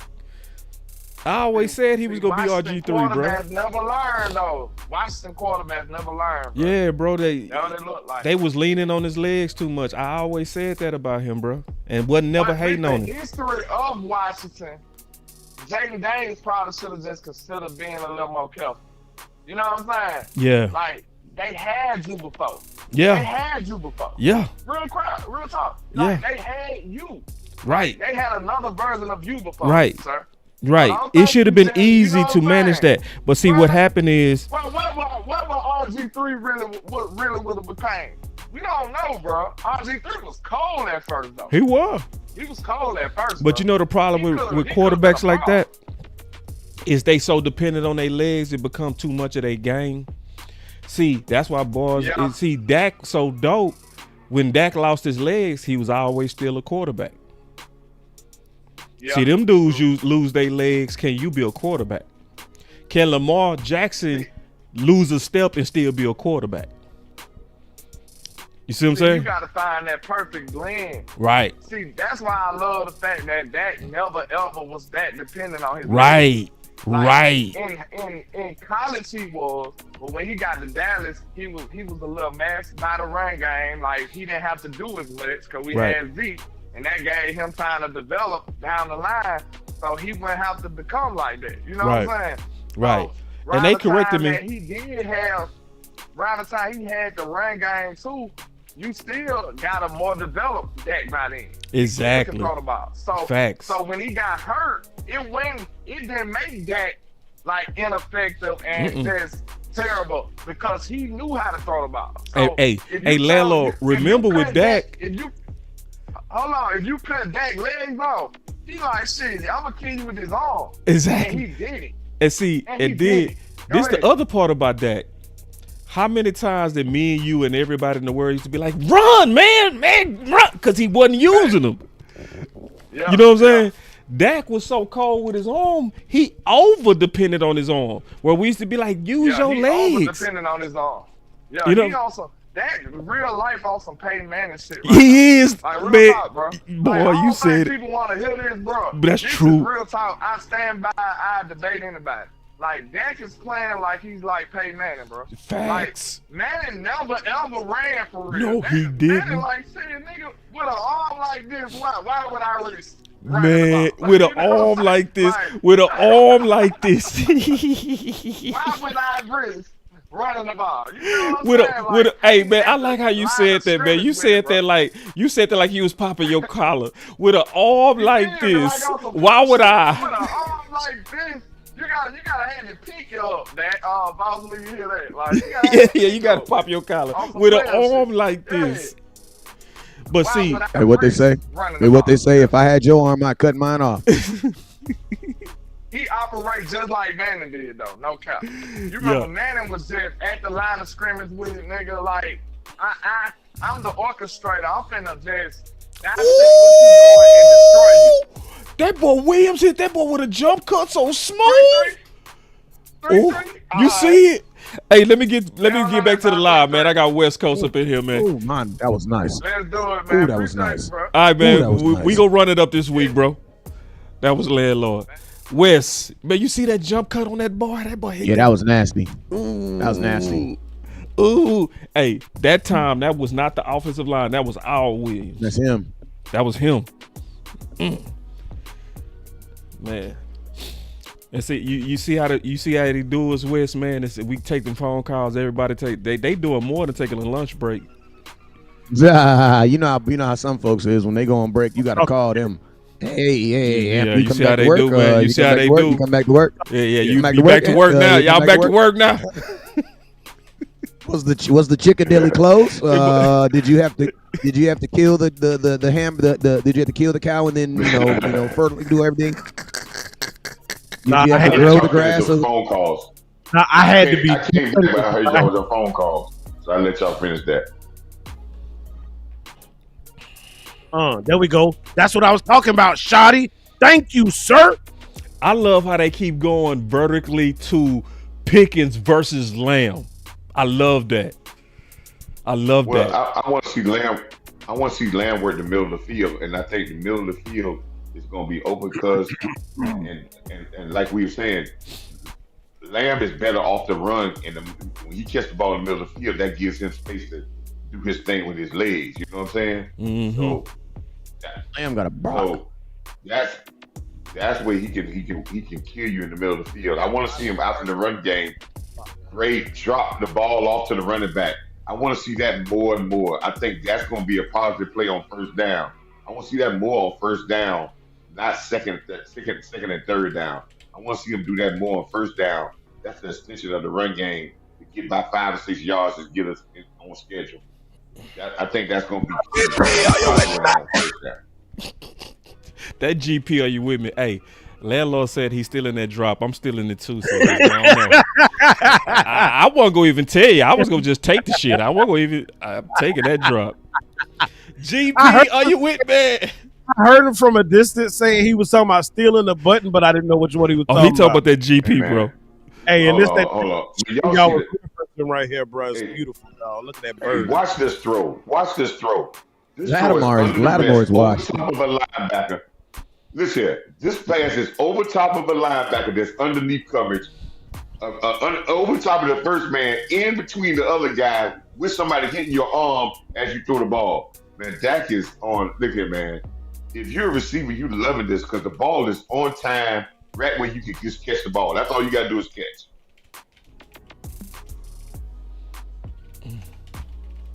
That boy dropping that shoulder, boy. That's what I'm talking about.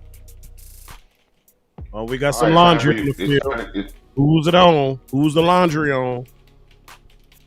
Illegal shift. Wow. So we about to be back to playing behind the chains. We lost the yards we got, plus we lost one. Let me see who is illegal shift. I'm just getting to that play. You know, in this part of the field, that might not necessarily be a bad thing because now you're giving 4 a little bit more room to work with. So I don't know.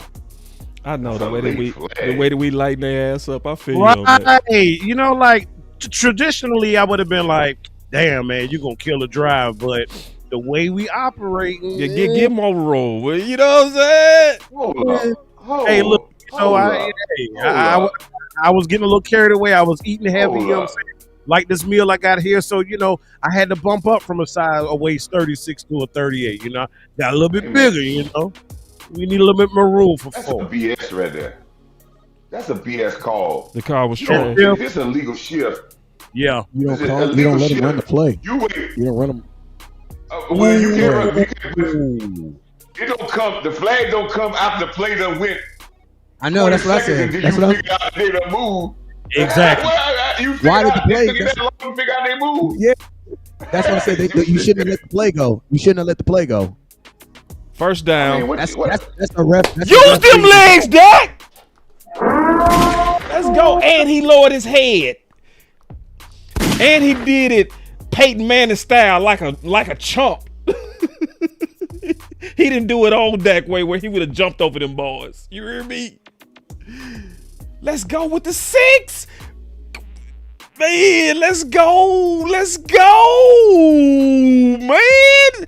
Give me some smoke, my dog. Where the smoke at, dog? My bad. Give me some the chicken wing. Look at this. Look at that. Hey, man, I've been eating too, bro. I've been over here getting down. You hear me? Man. How many touchdowns Jake got? 3? I told you, man. You got about 5. You about 4. I told you, if you could run the football and the guys on the outside catch it, this is a tight end heaven. This is what every tight end wants. That you can run the football and you got guys catch it. You gonna get passes and they gonna be touchdowns. There ain't gonna be no little. You gonna get touchdowns and big plays.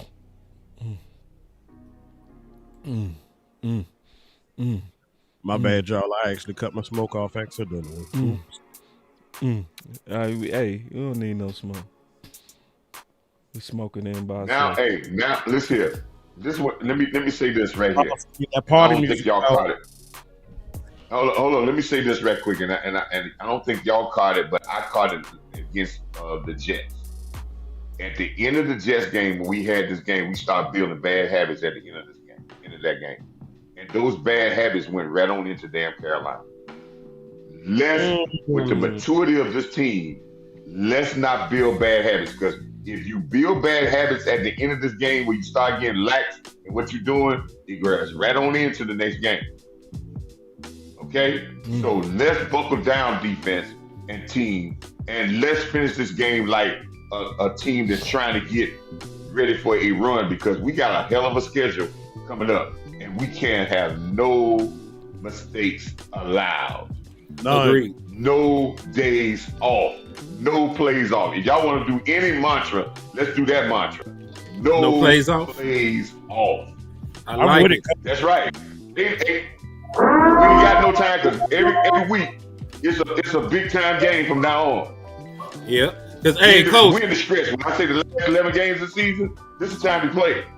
No plays off, because we got a problem with, and that's why I love what y'all saying about Pickens, but I don't sign him.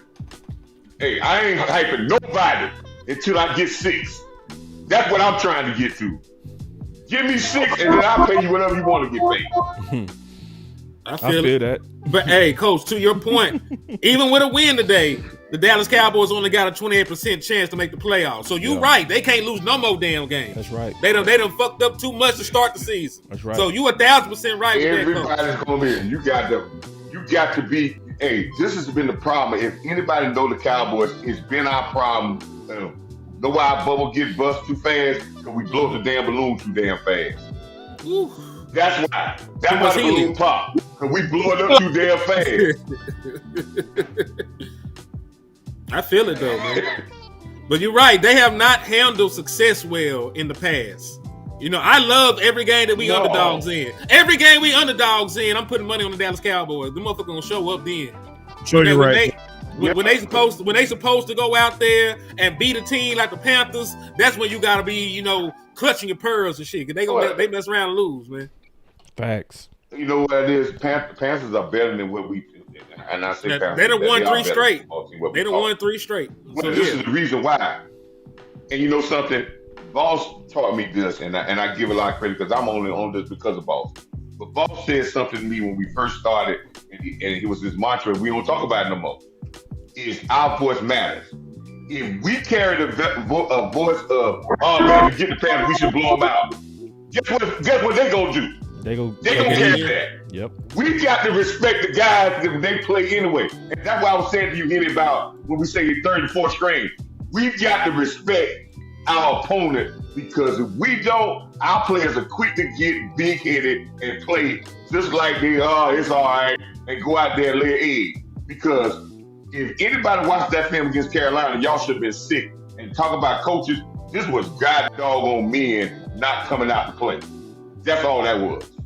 And Marcus Mariota is dangerous too, by the way, because remember he was the person week 18 last year, the final game, that changed the whole momentum of that game. He brings a different style. You know, his legs is just as dangerous as Daniels. You know, so. And he got some playing time this year because he done started the game, so he's 64%. He almost 65%, 300. Threw 3 touchdowns, 1 interception. So he has played well this season. So yeah, you cannot start saying, yeah, we up 34-15. No. We got backup quarterback. This game is over. No. I want to see these guys finish the damn football game. Yeah.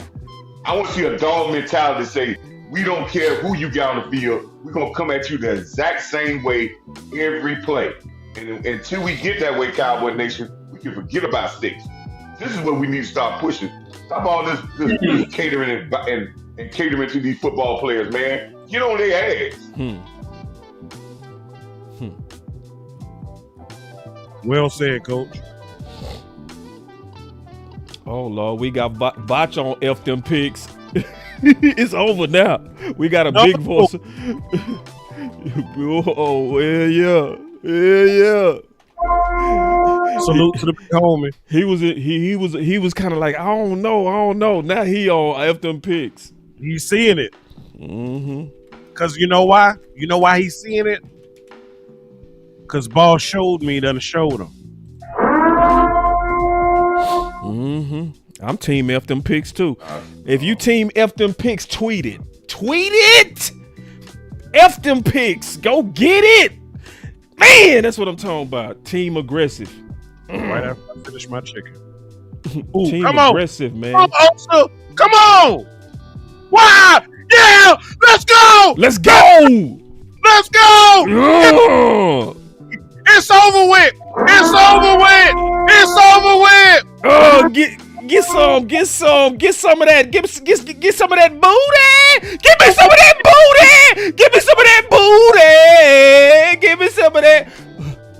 That's why it's okay to pay certain players. That's in your defense. He needs to play well this way. This is what we need him to do. Because of the fact, you know what he did last week? He jumped around Jerry, listen. Like he was there in a. Hey, that's a good job. I gotta say emergency half-tag that has to grow. Jerry, use the effing picks. Use the picks. Do whatever you have to do to make this defense better, and you're going to go to the Super Bowl. I like that. Give the picks up. Give it all up. Give it all up, Jerry. This team in this mentality the mentality of this team has showed you that this is the team that you take a chance on. This is the team that you take a chance on. Want to know why? Because you have a quarterback that's playing so good that he's inspiring others. The defense ain't good, but they're living in the 40 fucking points that the offense is scoring. Because guess what? The offense is making a big play. It's easy to play defense after your offense just made a big play. It's easy. Why? Because the next offense is stressing now. They're stressing. So I'm gonna tell you this right now, Jerry. If you're a gambling man, this is the team that you gamble on. And listen to me. I love how Jerry does, because Jerry is not one of those dudes that trusts a team at the beginning of the season. Jerry wants to see a little bit. That's why we went and got Amari Cooper that one year. Why? Because we were not winning games, but we were still moving and we were still doing. Dak just needed help. What did he do 8 games into the season? He went and got Amari Cooper. Jerry, I know you have to see what we're seeing. We're losing. Listen to me. We're losing these games because defense can't make a play here and there. Go get that play. Yes. Go give it. Listen to me. Go get that play. Yes. Go get that play. Yes. Go get that play, bro. Yes. Go get that play. And to your point, man, the pressure caused that pick six. That man was running for his life, threw some baby back bullshit, and it went back the other way. Damn you! So guess what? Real quick, Coach. I wanted to bring it back full circle because earlier, if y'all remember, I made a point and I said, on defense, one hand washes the other. Your pass rush helps your coverage. Your coverage helps your pass rush. One of them needs to be more than middle of the road. One of them needs to be slightly elevated. And you saw it just then in real time. I was hollering, go Osa, go Osa. That pressure caused the quarterback to hurry up and make a decision and forced him into an error that just put 6 points on the board. Shout out to your goddamn defensive line. Shout out to your defense. Hey, the defense really caused 2 touchdowns, these last 2 touchdowns, because the defense came with a middle linebacker blitz on the last play and got the turnover, and we converted that into touchdowns. Listen, man, 2 of the last 3 games, when our defense come and they play like what I hadn't seen in the Jets and play with a mentality, 2 out of the last 3 games, our defense has played well. But when we come out with the mentality we came out on against Panthers, when I watch it on film, that ain't gonna work. So if we gonna play with this mentality, yes, if you add somebody to it, great. But if we come out with the mentality we came out against Carolina, that ain't gonna happen. So this defense is getting better, but the middle part gotta get better.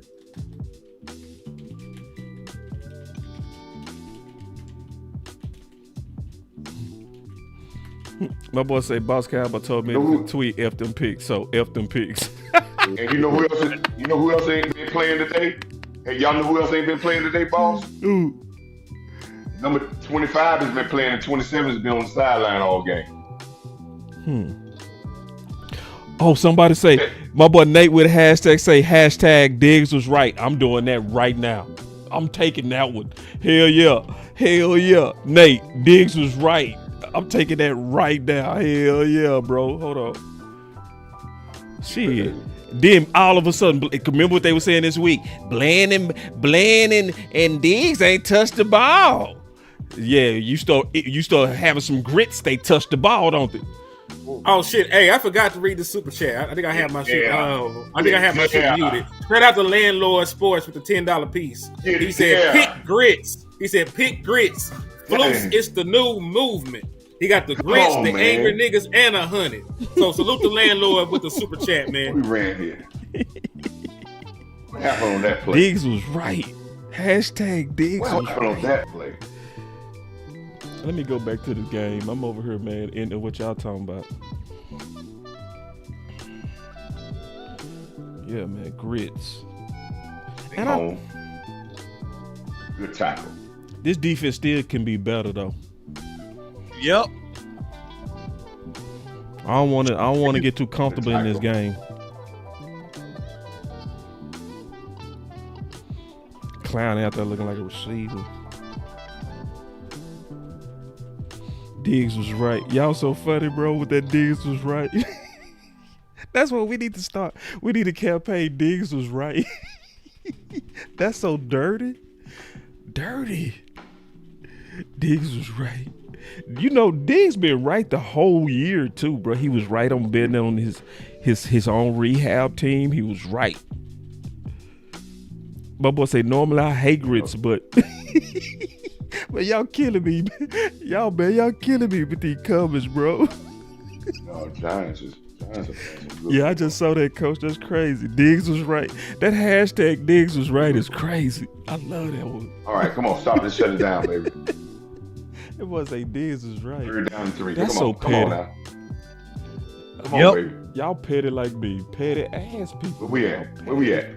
I guess we put so much light on the situation. It was obvious. It was nationwide. You had the big networks and all. Emmanuel Acho, everybody, highlighting the egregious effort by the Dallas Cowboys defense. So we had done hollered so much, and they had done Ask Jerry on the radio show. It was everywhere. So the light is extremely bright on Eberflus right now. So he has no choice but to conform and do what makes sense to help his struggling defense. let me give you a coach's corner. When you get rid of static, it's easier to coach. Diggs not static though. He not static. All right. Okay. He not. I got the quote, coach. All right. I got the quote. Okay. I got the quote. Okay. And listen, if he's static, it's understandable. I ain't saying it wasn't understandable if he was static. But he understand it. He understand what the deal was. He understand the deal was his last year. And it's understandable what he and the understandable his hit his ass. Understandable. And he has to look out for him. Oh, well, another 40 burger.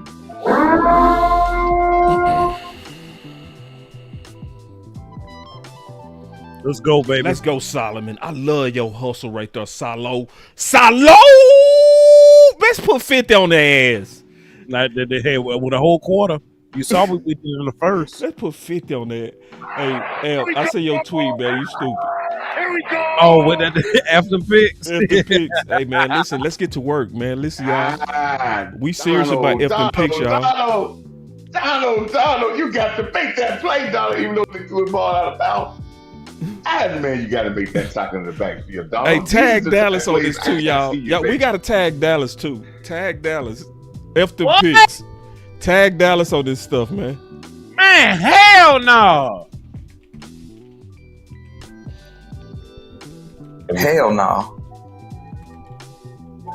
Hell, fuck no. Fuck no. Man, we got to tag Dallas, man. Be loud about this, y'all. Bro, look at this next play, bro. They threw laundry on the damn play. They did? It wasn't even warranted, dog. Let me see. I mean, yeah, it was contact, but it didn't change. That was damn good coverage. Thank you. Oh, no. They got him. Bro. They got him, bro. I gotta watch the film on this, but I think I've been hard on he this lost guy. him in the sun.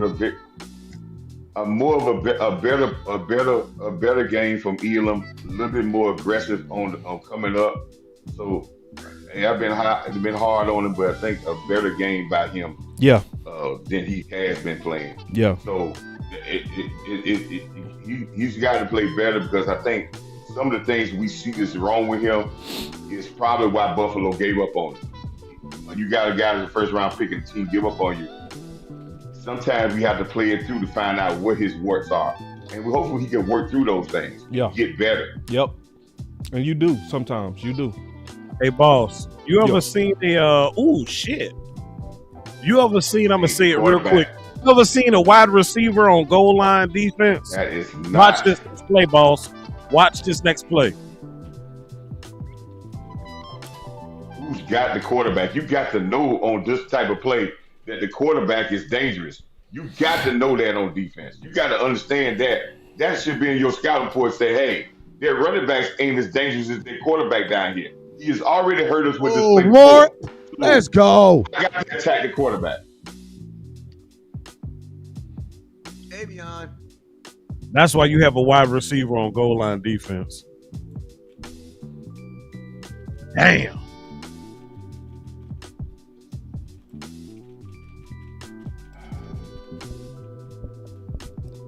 Mr. Rodriguez.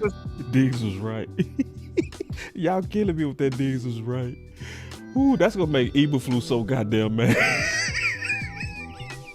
I'm about to pivot to the left.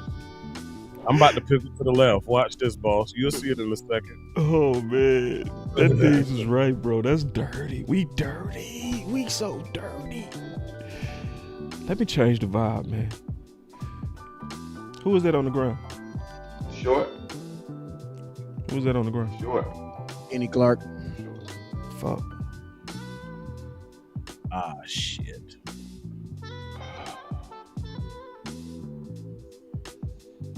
Damn, we need Kenny. In the worst way. Well, I hope his on-the-job training of Mozzie Smith isn't officially over. Hope everything's good with him.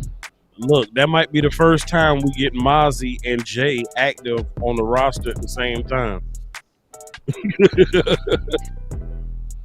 Dang, boy.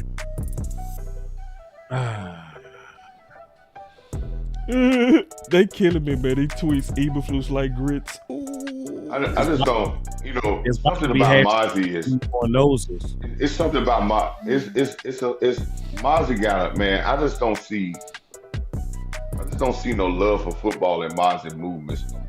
I just don't see it. His mannerisms are really not like he was when he maybe got here. I just don't see the zest in him, man. You can see when he just, it's almost like he feel like he's almost, when you look at him, it's like he's going through the damn motion. I think they fucking with him too much. And he's a better player than that. He's a better player than that. I just think his confidence level is,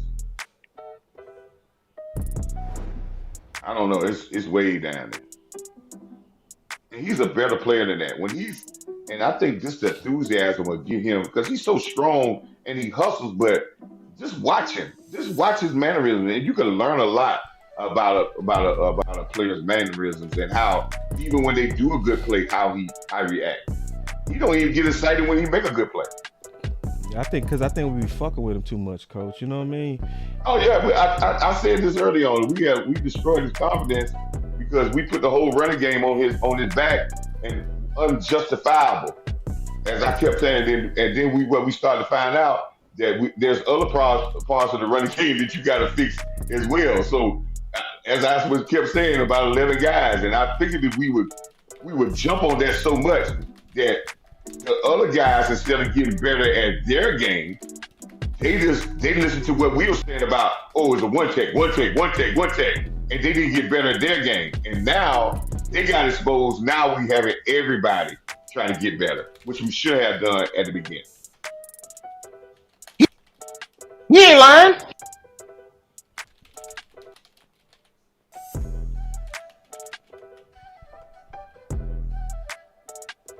Boy, it's a long game, man. I know. I'm trying to tell you, boy.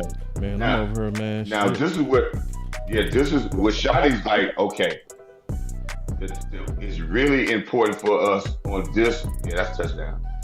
It's very important that this is very important for this team now to gain some confidence, to gain some consistency of how they do things. And this is when you really look at the technique. This is when you really evaluate your guys' discipline and their technique when you're up like this. Because this is when they start to show that they up and down, because they start getting up and then they start doing things that they don't supposed to do. So when I usually evaluate a film when we blowing a team out, I evaluate in two different areas. I evaluate when we got to the blowout, and then I evaluate even harder after the blowout to see who's got doggone pulling up. Who would now start to not foul the ball? Who now, since we up by 2 touchdowns, start taking plays off? Because those guys are going to hurt us later on, because it's going to be a point where you can't take no plays off. Krista Mondolando had a great comment. He said, "Can we see what Lukey he has?" That's a good damn chat right there. That's a fucking. I would love to see him run the ball. We need to see him run the ball too, or catch the ball, or catch the ball. Right, Coach. I would see him do. Right. What was the comment, boss? In the flat on first down. Christopher said. The ball in the flat. Christopher said, "Can we see what Lukey?" Yeah, that's it. Yes. Yeah, like he should have been lead back on the damn goal line when we got that right now. Especially right now. Too. Yeah. Trying to close the game out. And you want to spell your back so he has maybe less contact and less garbage to fight through while he trying to get you yards and eat up the clock to go home. Right. Yup. I want to see a Luke big return. I don't know what the return. I know I'm believe behind you. Well, I haven't seen the return yet, but I want to see us block on this return, because I need to make this as a bigger weapon. I need it to be a bigger weapon to our team, because he is good. So let's block. I ain't seen the return yet. That's better. Could have been a little bit better, but that's better. I want to see us get a return for a touchdown to put fear in people's heart that when they do keep the ball, that we can return it all the way. Right. All right, offense. Let's go. Let's get yourself together. Let's get lathered up. We've been playing off big plays. Let's have a long drive here. I love that lathered up, Coach. That's one of the dopest things you ever said. Lathered up. I love that. Yeah, let's go. Yeah, man. Get them my dad got that. My dad used to have horses, and he said that's what you had to do before the horse started doing it. You had to get him lathered up so he could work. If you didn't get him work, you ain't get him lathered up. Know what he gonna do? He gonna be like, man, I ain't ready. I ain't ready to go to work. Once you got them all sweaty, then that mule start pulling that. They start pulling that stuff all the time. So you got to keep them. You got to keep those guys up there into the game, and they got to start. If they become a dominant and they run the ball on this possession and beat them physically, guess what Washington do? They'll quit. They'll pack it in and start talking about what they're gonna play next week. Coach Blake said, "Hold on, I got a super chat." He said, "How is it only the third quarter?" Go ahead, Amp. Yeah, it's long as hell. Damn, that's what they throwing too. Like, and another stoppage of play on this next drive. On this next play, bro. We got a flag. So look, coach. That is coach. Look, I have had the privilege to speak to you off camera when we ain't. So I know how you can be. So I love the statement, coach, that you made. Boss is right. It is absolutely one of your best. Okay, but I think this is Amp. Y'all know I'm a little twisted with my thought process. I think this is actually like your offense. You talking to your offense like you talking to a adult film star, if you will. You know, I ain't gonna use the P word. You know, I don't want to get canceled. But, you know, before they start their work, they don't get lathered up. You know, they get primed up. You know, before you go hard in the battle, you know, you got to get primed up. So that's what we want from our offense right now. That's what we got to do, man. Hey, you see the Warriors out here shooting? You see them out here shooting? We shooting at them boys. F them picks. Way to make y'all voices loud. I love it. And we got Lou in the building. He done snuck in here, man. He coming from the strip club, you know what I'm saying? He coming straight from the strip club, man. Listen, Lou was coming from church. He was coming from church. Get the field. That's say strip club. Can you hear me? Yeah, we can hear you, bro. We can hear you, bro. I told you. That boy in the car coming from work. Throw the ball in the flesh first. Actually, I'm coming from that same place we throw the ball at. You know what I'm saying? I had to go out with the wife. You feel me? Okay. You know what I'm saying? The other person, you know, put the wife first today. A little trick or treat. I still got my Cowboy. You feel me? Hey, listen. Hey, man, the wife always come first, man. Hell yes, you do. Yes, sir. Yeah, we got you. It's enough of us. We can carry it. We can carry it alone. It's enough of us. Yeah, I'm liking what I'm seeing so far though. But you know, I'm liking it. I'm pissed. Okay, wait. What you pissed off about, Lou? What got you mad? Because it took too long. I don't like to see Eberflus smiling. Smiling for. We've been talking about this shit all damn season. You ain't lying. Man. Boy, we getting hyped on the fourth down. Boy, you was saying that when you playing dog. You ain't lying, bro. Now he want to eat his grits. Now he want to eat his damn grits. I know. There was some. If it was me this week, it would have been some very pundit conversations, and I would have took the heat for the defense coordinator. I would have took it like he did, but it would have been some very serious conversations about effort last week. It would have been. Yeah, I agree with that. I mean, I appreciate y'all, man. Let's get it. We out here shooting. Woke up on their stomach today. They didn't wake up on their back this morning. I knew they was gonna have a better game this game though. After they took the last game off, man. That's what happened. They did, and that was pathetic. I was getting on all of them. Because everybody just harping on the linebackers like they was the only corporate. Yeah. Like when it was your D tackles getting literally bent over with no Vaseline. Like, it was ridiculous. Yep. So they actually wanted to play with some fight. Say it again, man. Yeah, Lou. 82 blocking defensive ends like he's an offensive tackle. Yeah. And it was bad. Gave to the point. Listen, you know when I saw this, the same thing happened. Let me tell you when this happened before. And I said it back then 2 years ago, and everybody thought I was just joking. In Buffalo, the exact same thing happened then. The exact same thing happened in Buffalo when we gave up 200 yards. We just turn over and just let guys, defense end, block defense line, block the people on the edge. And on time, they just kept running the ball because they said, y'all ain't come to play. And then the next week we played against Miami, and they can't even run the ball. Just what I'm saying, man. We have to get consistency in our play. And I think our players play to this. When we start hyping, they listening. And then they think they don't have to do nothing. But to me, they can win this by 7. If you ain't got a Super Bowl, show me what you're going to do the next game. And that's how I am from now going. Show me what you can do the next game. You want to impress me? Go and win 5 straight games by 50 or more. Then you impress me. That's how you impress me. I agree, man. Like that, they was making Tommy Tremble look like a prime Jason Witten out there, man, blocking him. That was pathetic. I was mad as hell in that film. Mad as hell. I'm like, Marshawn Neely, you are a run defender. Why are you getting blocked one-on-one? Like, you know what I'm saying? Like, the things I wanted my tight ends to do, they was doing to us, and they was making Rico look better than what he was. Yeah, I said it. Them holes he was seeing was ridiculous. So I'm glad to see someone was better this week. And Carolina's Carolina's going, I think Carolina might make the playoffs because their defense is legit. And anytime you can run the football, and they said Rico didn't start this week.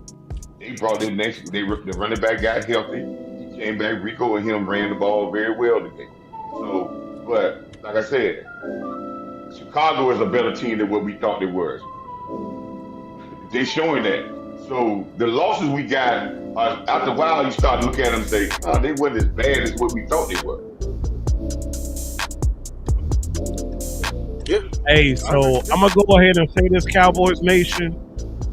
After the conclusion of this drive right here, Brian Schottenheimer. Hello. McFly. McFly.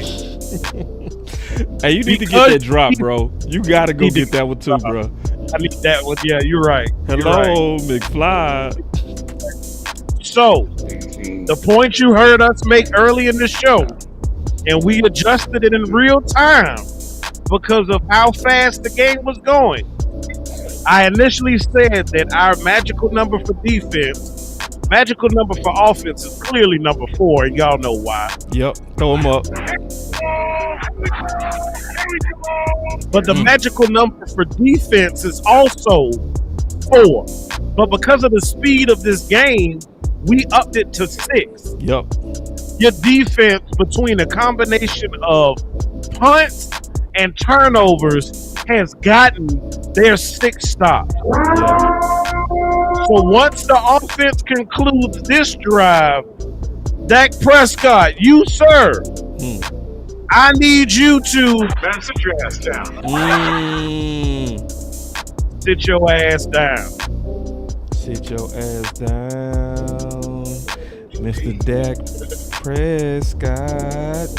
Sit your ass down, Mr. Prescott. Sit your ass down, Mr. You sound like old dude who sing for UGK. Sit your ass down, Mr. Prescott. Yeah. On that second down play when they fake the ball to Flores, I want to see Flores. I want to see him get them in the rounds. His physical nature, I want to see him get those carries on those in the rounds like we were getting CD Lamb. I think he can make some good yards. I would love to see him run the ball because he's physical. And I think he can take it. I believe he can make some big plays off that. Remember, boss, you say you know his trainer, right? Yeah. Yeah, he's physical. I think you give him those carries that you was giving CD Lamb on those in the rounds, those wide receivers in the round. I think Flores, he'll make sure that, hey man, we got a weapon in that way, in that area too. I agree.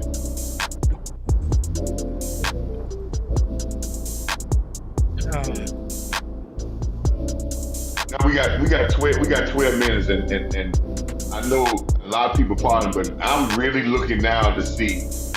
I want to see. Listen, let's go ahead, Eagle Foods. I want to see Clark out there. I want to see whoever. I want to see these young guys, and I want you to be on their case for them to make their playing time and to make their name. So let's let these guys play and get their growing pains because they're gonna get a lot of work in these last 12 minutes. It's important that we close this game out with good defensive habits. Bad habits can form quickly in football. I'm telling you, especially when you got a team that's mentally tough, is the problem then. Let's form good habits. That's right. Daughter go. Oh, everybody that's watching, y'all come on back also, man. We ain't gonna stop the party. We gonna go right to the post game. Recap this, start preparing us mentally for the moves forward. But I will say this, let's start getting aggressive about trades. We gonna be heavily on them picks. It's time to pressure Dallas to make a move, y'all, for real. We too close, real talk. Offense too hot, Dak too hot. Anybody that's talking about mailing the season, they are the enemy. Anybody that's over here like, let's save those picks, they are the enemy. Anybody that's really for us trying to win it all should be fighting for us to get into the post, because this team got a lot of potential, man. And we need to go get us a defensive end. We might be okay with safety. We see that now. When you play them young bulls, we look better. We do. Linebacker don't look like it's a problem no more, does it? No. Boy, that boy Houston, damn, y'all see that boy on special teams? Ooh. Appreciate the super chat. Appreciate the super chat. He said, now this time Shotty should try to see who else he has in the running back room. Yeah, I agree, man. You got. I'm liking to see some energy out of Eberflus though. Like, we've been on his ass, but listen, every person, if you make the right changes, I will forgive you. I swear I will. I swear I will. If you make the right changes, I will forgive. Well, nah, he a Trojan horse. I don't never trust that ass. Good blitz. He blitzing more. Man, them grits look good. See. You know some good grits when the grits look good. Like when you can see that butter and that cream. Them grits. Woo! Damn, your team looks so much better with grits. Good job, Elon. Yeah, I ain't giving him. I'm sorry, Paul. I ain't giving him no credit. I'm with you, bro. I'm with you. Okay, I'm sorry. I have to check that shit. I'm not gonna. We in third grade. You know what 2 + 2 is, dog. Ooh, I love Lou. Listen to this. Get the static out the room, man. You can be all right. We Coach, already knew. This is why he's not static. Because he was in a room with the Jets. It was Eberflus, coach. When they took his advice, which he said, and he never talked disrespectful. He is not the lawyer in the locker room, coach. Trust me on that. He was completely respectful. I read his quote, and he was respecting Eberflus the whole time. The entire time. The media made bullshit out of that. And what they did is they got Eberflus in, because this is what they asked Eberflus. They said after the Jets game, did it validate what Diggs said? They was amping him up, and he fell for it like a big dummy. He got in his feelings and then took a shot at Diggs. You big dummy. Big dummy. He fell for it. It's like, nah, man. I've read the exact quote. He was saying the whole time, yeah, we gonna follow what coach say. Sometimes it's other things, we just gotta make plays. He was saying all the right things the whole time. But they made it seem like Diggs was like under like trying to sabotage me. It never was that. It was always respectful. And he was right. And that's why Jerry said this week, you're going to see more man. He sure did. And look what more man did. Good job. Well, I like 25. He's been showing aggressiveness, and we need aggressiveness. Diggs showed not aggressiveness physically. If our coach wanted to be physical, he was not that.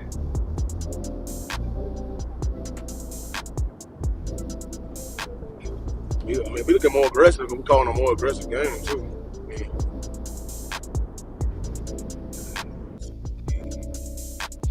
Yeah, I think Diggs would have got a couple of these balls and took them to the crib. Shit, for real. Some of these high ass balls, man. Diggs couple better than these balls, for real, easily. Elam and 25. Hey, I want to pivot real quick. I just peeked over and wanted to look at, because I know we've been talking a lot about Flus, and that's for, righteous reasons, because we have concerns. But as better of a game as Flus is coaching, is calling, I still want to give kudos to Brian Schottenheimer too, because I peeked over and looked at the balance. I wanted to see how the balance was in the offense. And hold on, say that for the post. Say that for the post. Okay. You must have read my mind. I was thinking one of the same things. But yeah, say it in the post. And then also, I didn't mean to cut off, Amp. It's another thing I'm gonna want to get from you in the post, because I know you are already digging into the analysis. I want to see the targets, the Pickens versus Lamb. I really want to see that, because that's gonna tell us a lot when we get to the post. I want to see that. I'm so curious on that. So everybody, we not gonna pass this opportunity up. Make sure y'all bring y'all mother asses to the post. The post game show. Yeah, the post gonna be dope. The post is gonna be dope. Trust me. It's dope, man. I don't even know if I can be able to make it to the end of this game, man. I know. Everything good, Coach? I done burnt up my chicken. I gotta run. Yeah. Well, no, man. I gotta. Man, first of all, Friday, I locked myself out of my house and had to break into my own house and get back into it. So everything been going crazy since Friday, man. It's crazy. So. Yeah, understood, Coach. And it don't help at the fact these damn officials that lengthen the damn game. Oh, they call it. I know, man. They run the game. They call it everything crazy. Oh yeah, this is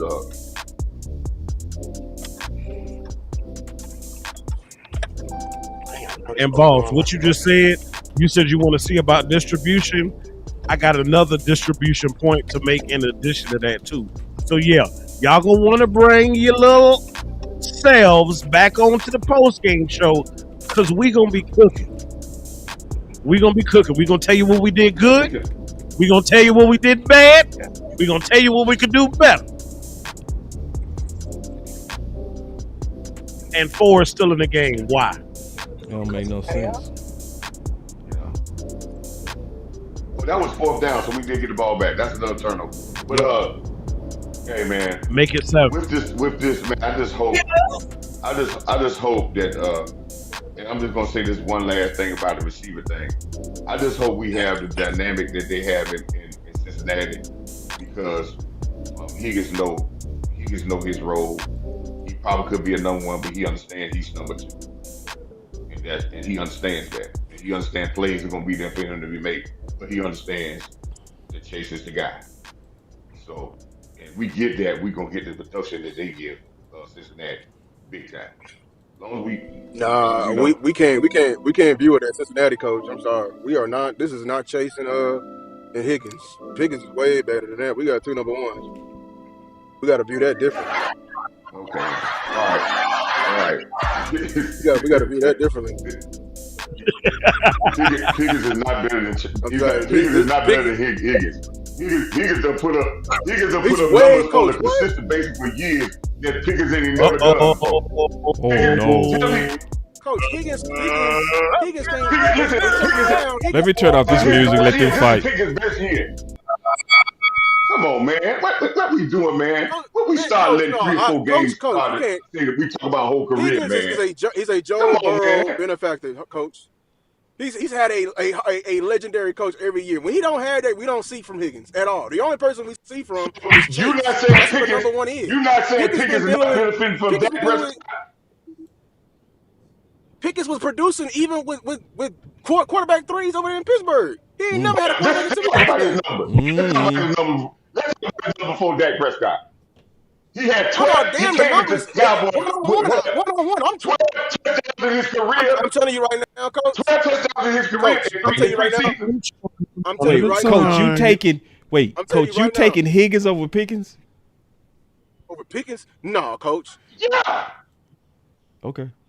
No, because Higgins is not scary unless he has Chase by him.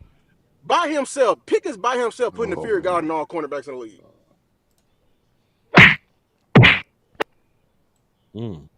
He's a true Robin in this league. He has a ceiling. They was thinking about giving him the bag unless Chase was there. The quarterback had to vouch for him. So when he had the goddamn number one position, what the hell he do? What did he do? He had it. What did he do? Who, Pickens? He had it. Yeah, Pickens. He had it. What did he do? He had Pickens the carried his mantle. offense. We just saw it. He just carried his offense last week. What did he do? He just carried his offense. What did he do when he gave it to him? Pickens? Yeah. Today? What are you talking about? When he was at Pittsburgh and they gave him the mantle. He balled. Who was his quarterback, When he was at Pittsburgh when they gave him the mantle. Who was his quarterback, coach? When he had Russell Wilson, he balled. Now it's about the quarterback. Now it's about the quarterback. They gave him the mantle. It is. It always was. It is. I mean, that's the apples to apples comparison. Yeah. You comparing a quarterback somebody who ain't never had a quarterback to somebody who had a top of the league quarterback. The other problems he had. Yeah, was the quarterback the problems the other problems that he had on the field? Because Russell Wilson and deep ball is comparable to Dak. Like both of them was top 5 last year. Dak was better. Russell was like number 3. So if you're trying to have a like side by side, that's the closest way to do it is to look at it when he played with a quarterback that was accurate with the deep ball. He balled. He really did. I'm being honest. Oh Lord, He didn't ball with Russell Wilson. Huh? He didn't ball with Russell Wilson. Yes, he did, Coach. He didn't ball with Russell Wilson. Yes, no, he did. He did, Coach. I got $100 on him. I got $100. That's what he got traded for. Coach, he got traded after Russell Wilson. Yeah, I mean, that don't mean he didn't ball, Coach. Like, Coach, I actually looked at all the games. We did a film breakdown on it. Like, I looked at all the games live. That's how I knew he turned the corner with Russell. I saw it, Coach. I saw it with my eyes. He was with Russell, and they traded him after Russell Wilson. Yeah, I mean that don't mean he played bad. Yeah, I mean they got a better receiver. That might have mean that he didn't get along with the coaches or somebody. That happens. They don't necessarily. I saw him play, Coach, way better. He lit up Washington. He killed. This ain't the first time he killed Washington. He killed Washington last year. He destroyed them last year. You telling me somebody that I had on my fantasy team for 3 years. I know what his stats was. He may have had some great games, and then he had some pitiful games. Last year, Coach, he had missed 3 games. Okay, he missed 3 games. He had 59 receptions on 103 targets, and even after missing 3 games, because the rest of the receivers who are close to him, the next 2 both played all 17, and even with only playing 14 games, George Pickens secured 900 receiving yards on last year at Russell Wilson. He had one season of 1,000 yards coming to that, and 3 touchdowns. He would have had it last year had you just added one more game of him being healthy last year. He'd have had it. Yeah, I just view certain players like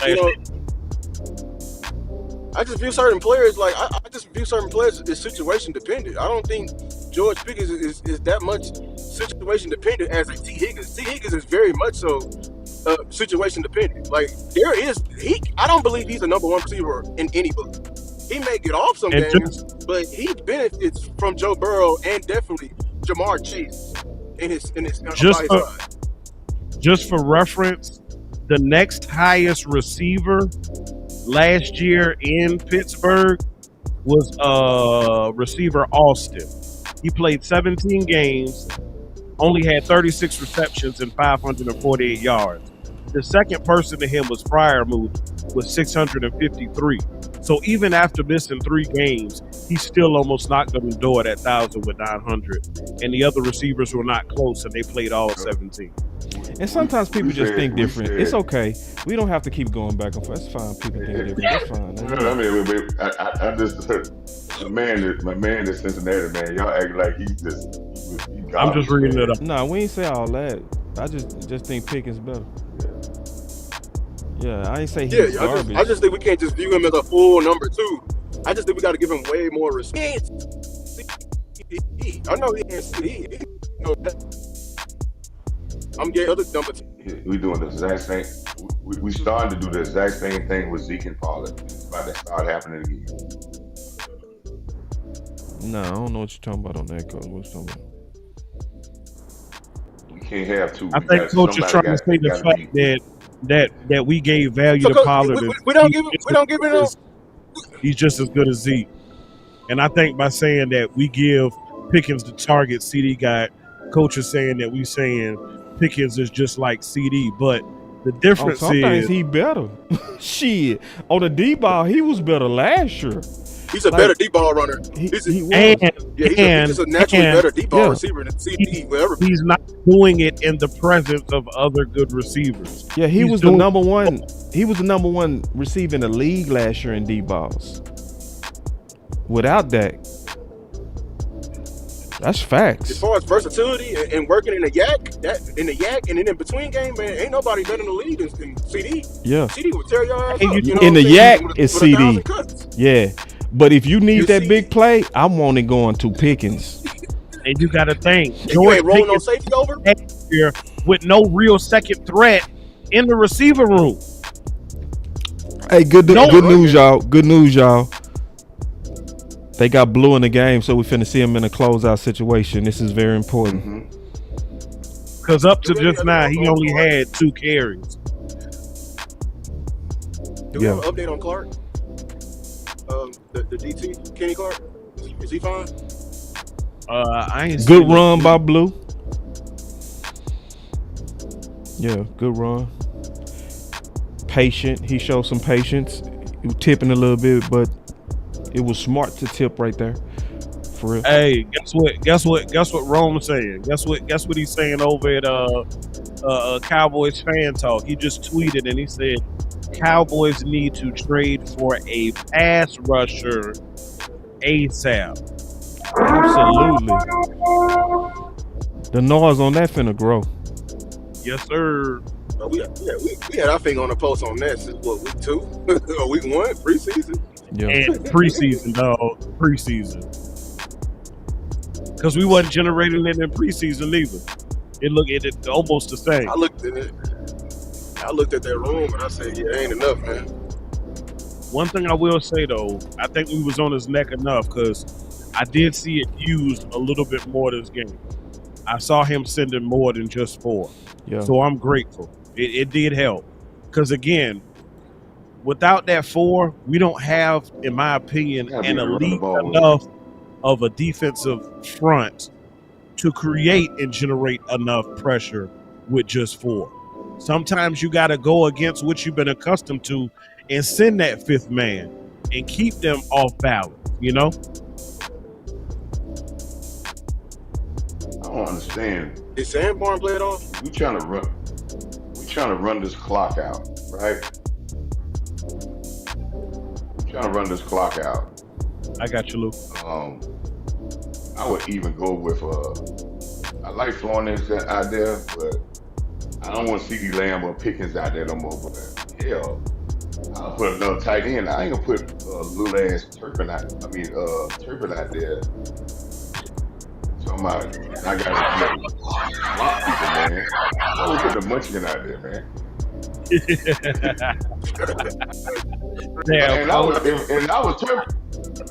If I was him, I'd be like, man, I'm just coming off a neck injury, and y'all got me out here blocking in the closeout, when y'all run the ball, man. Put me here when y'all throwing the ball, man. I'm not the guy that's gonna be over here cut off blocks, man. What y'all got me out here doing? I ain't weighing about 110 pounds. So See, can win. hold on real quick. I got a super chat, and it's perfect. He said, any thoughts on Diggs pitching in the locker room being upside down on his head pre-game? Clarence Hill said CD wasn't feeling it and turned it back. All right, so I want to actually read exactly what CD Lamb said. So this is what he said going into the week before the Jets. He said, Dig, we need to be comfortable being uncomfortable, right? I wouldn't say it's more complex, he talking about zone, but when you're playing man, you're right there with the person. As the weeks have been coming, playing zone has been way easier. So he's complimenting. I feel like we're on our way to getting the ball and being on our way to making plays, Diggs said. He's not talking at him at all. At the end of the day, it's not about what I want. It's not about the other people. It's about the whole defense wants. What coach wants. What coach thinks is best for us to win.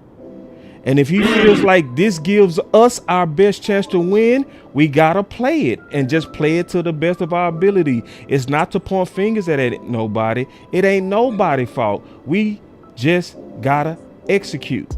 But what did the media focus on? He want more man. So they made it sound like he was talking against him because he was like, yeah, I would prefer that. But 90% of what he said was like, we got to submit to what coach is doing. He ain't say literally nothing wrong. Sound like support. You got some fire starters too. You got some fire stars in that local media too. That keep a lot of. They do. That's what it is. It's the fire starters in the media. That's who doing that bullshit. And see, listen, and they can come at. I don't care if they come at me, Clarence Hill. Yeah. And see, that's what they the ones who wired up Eberflus because they said did it validate Diggs. See, they be saying sneaky shit like that. You know, that's what wired them up, and that's when he said I don't like grits because they was wiring them up. And see, he should have peeped it. He should have been like, all right, we finna get into the post game, y'all. Good run by Blue. Good run by Blue on that. Very, very good run, Blue. I tell you, once he starts getting comfortable, because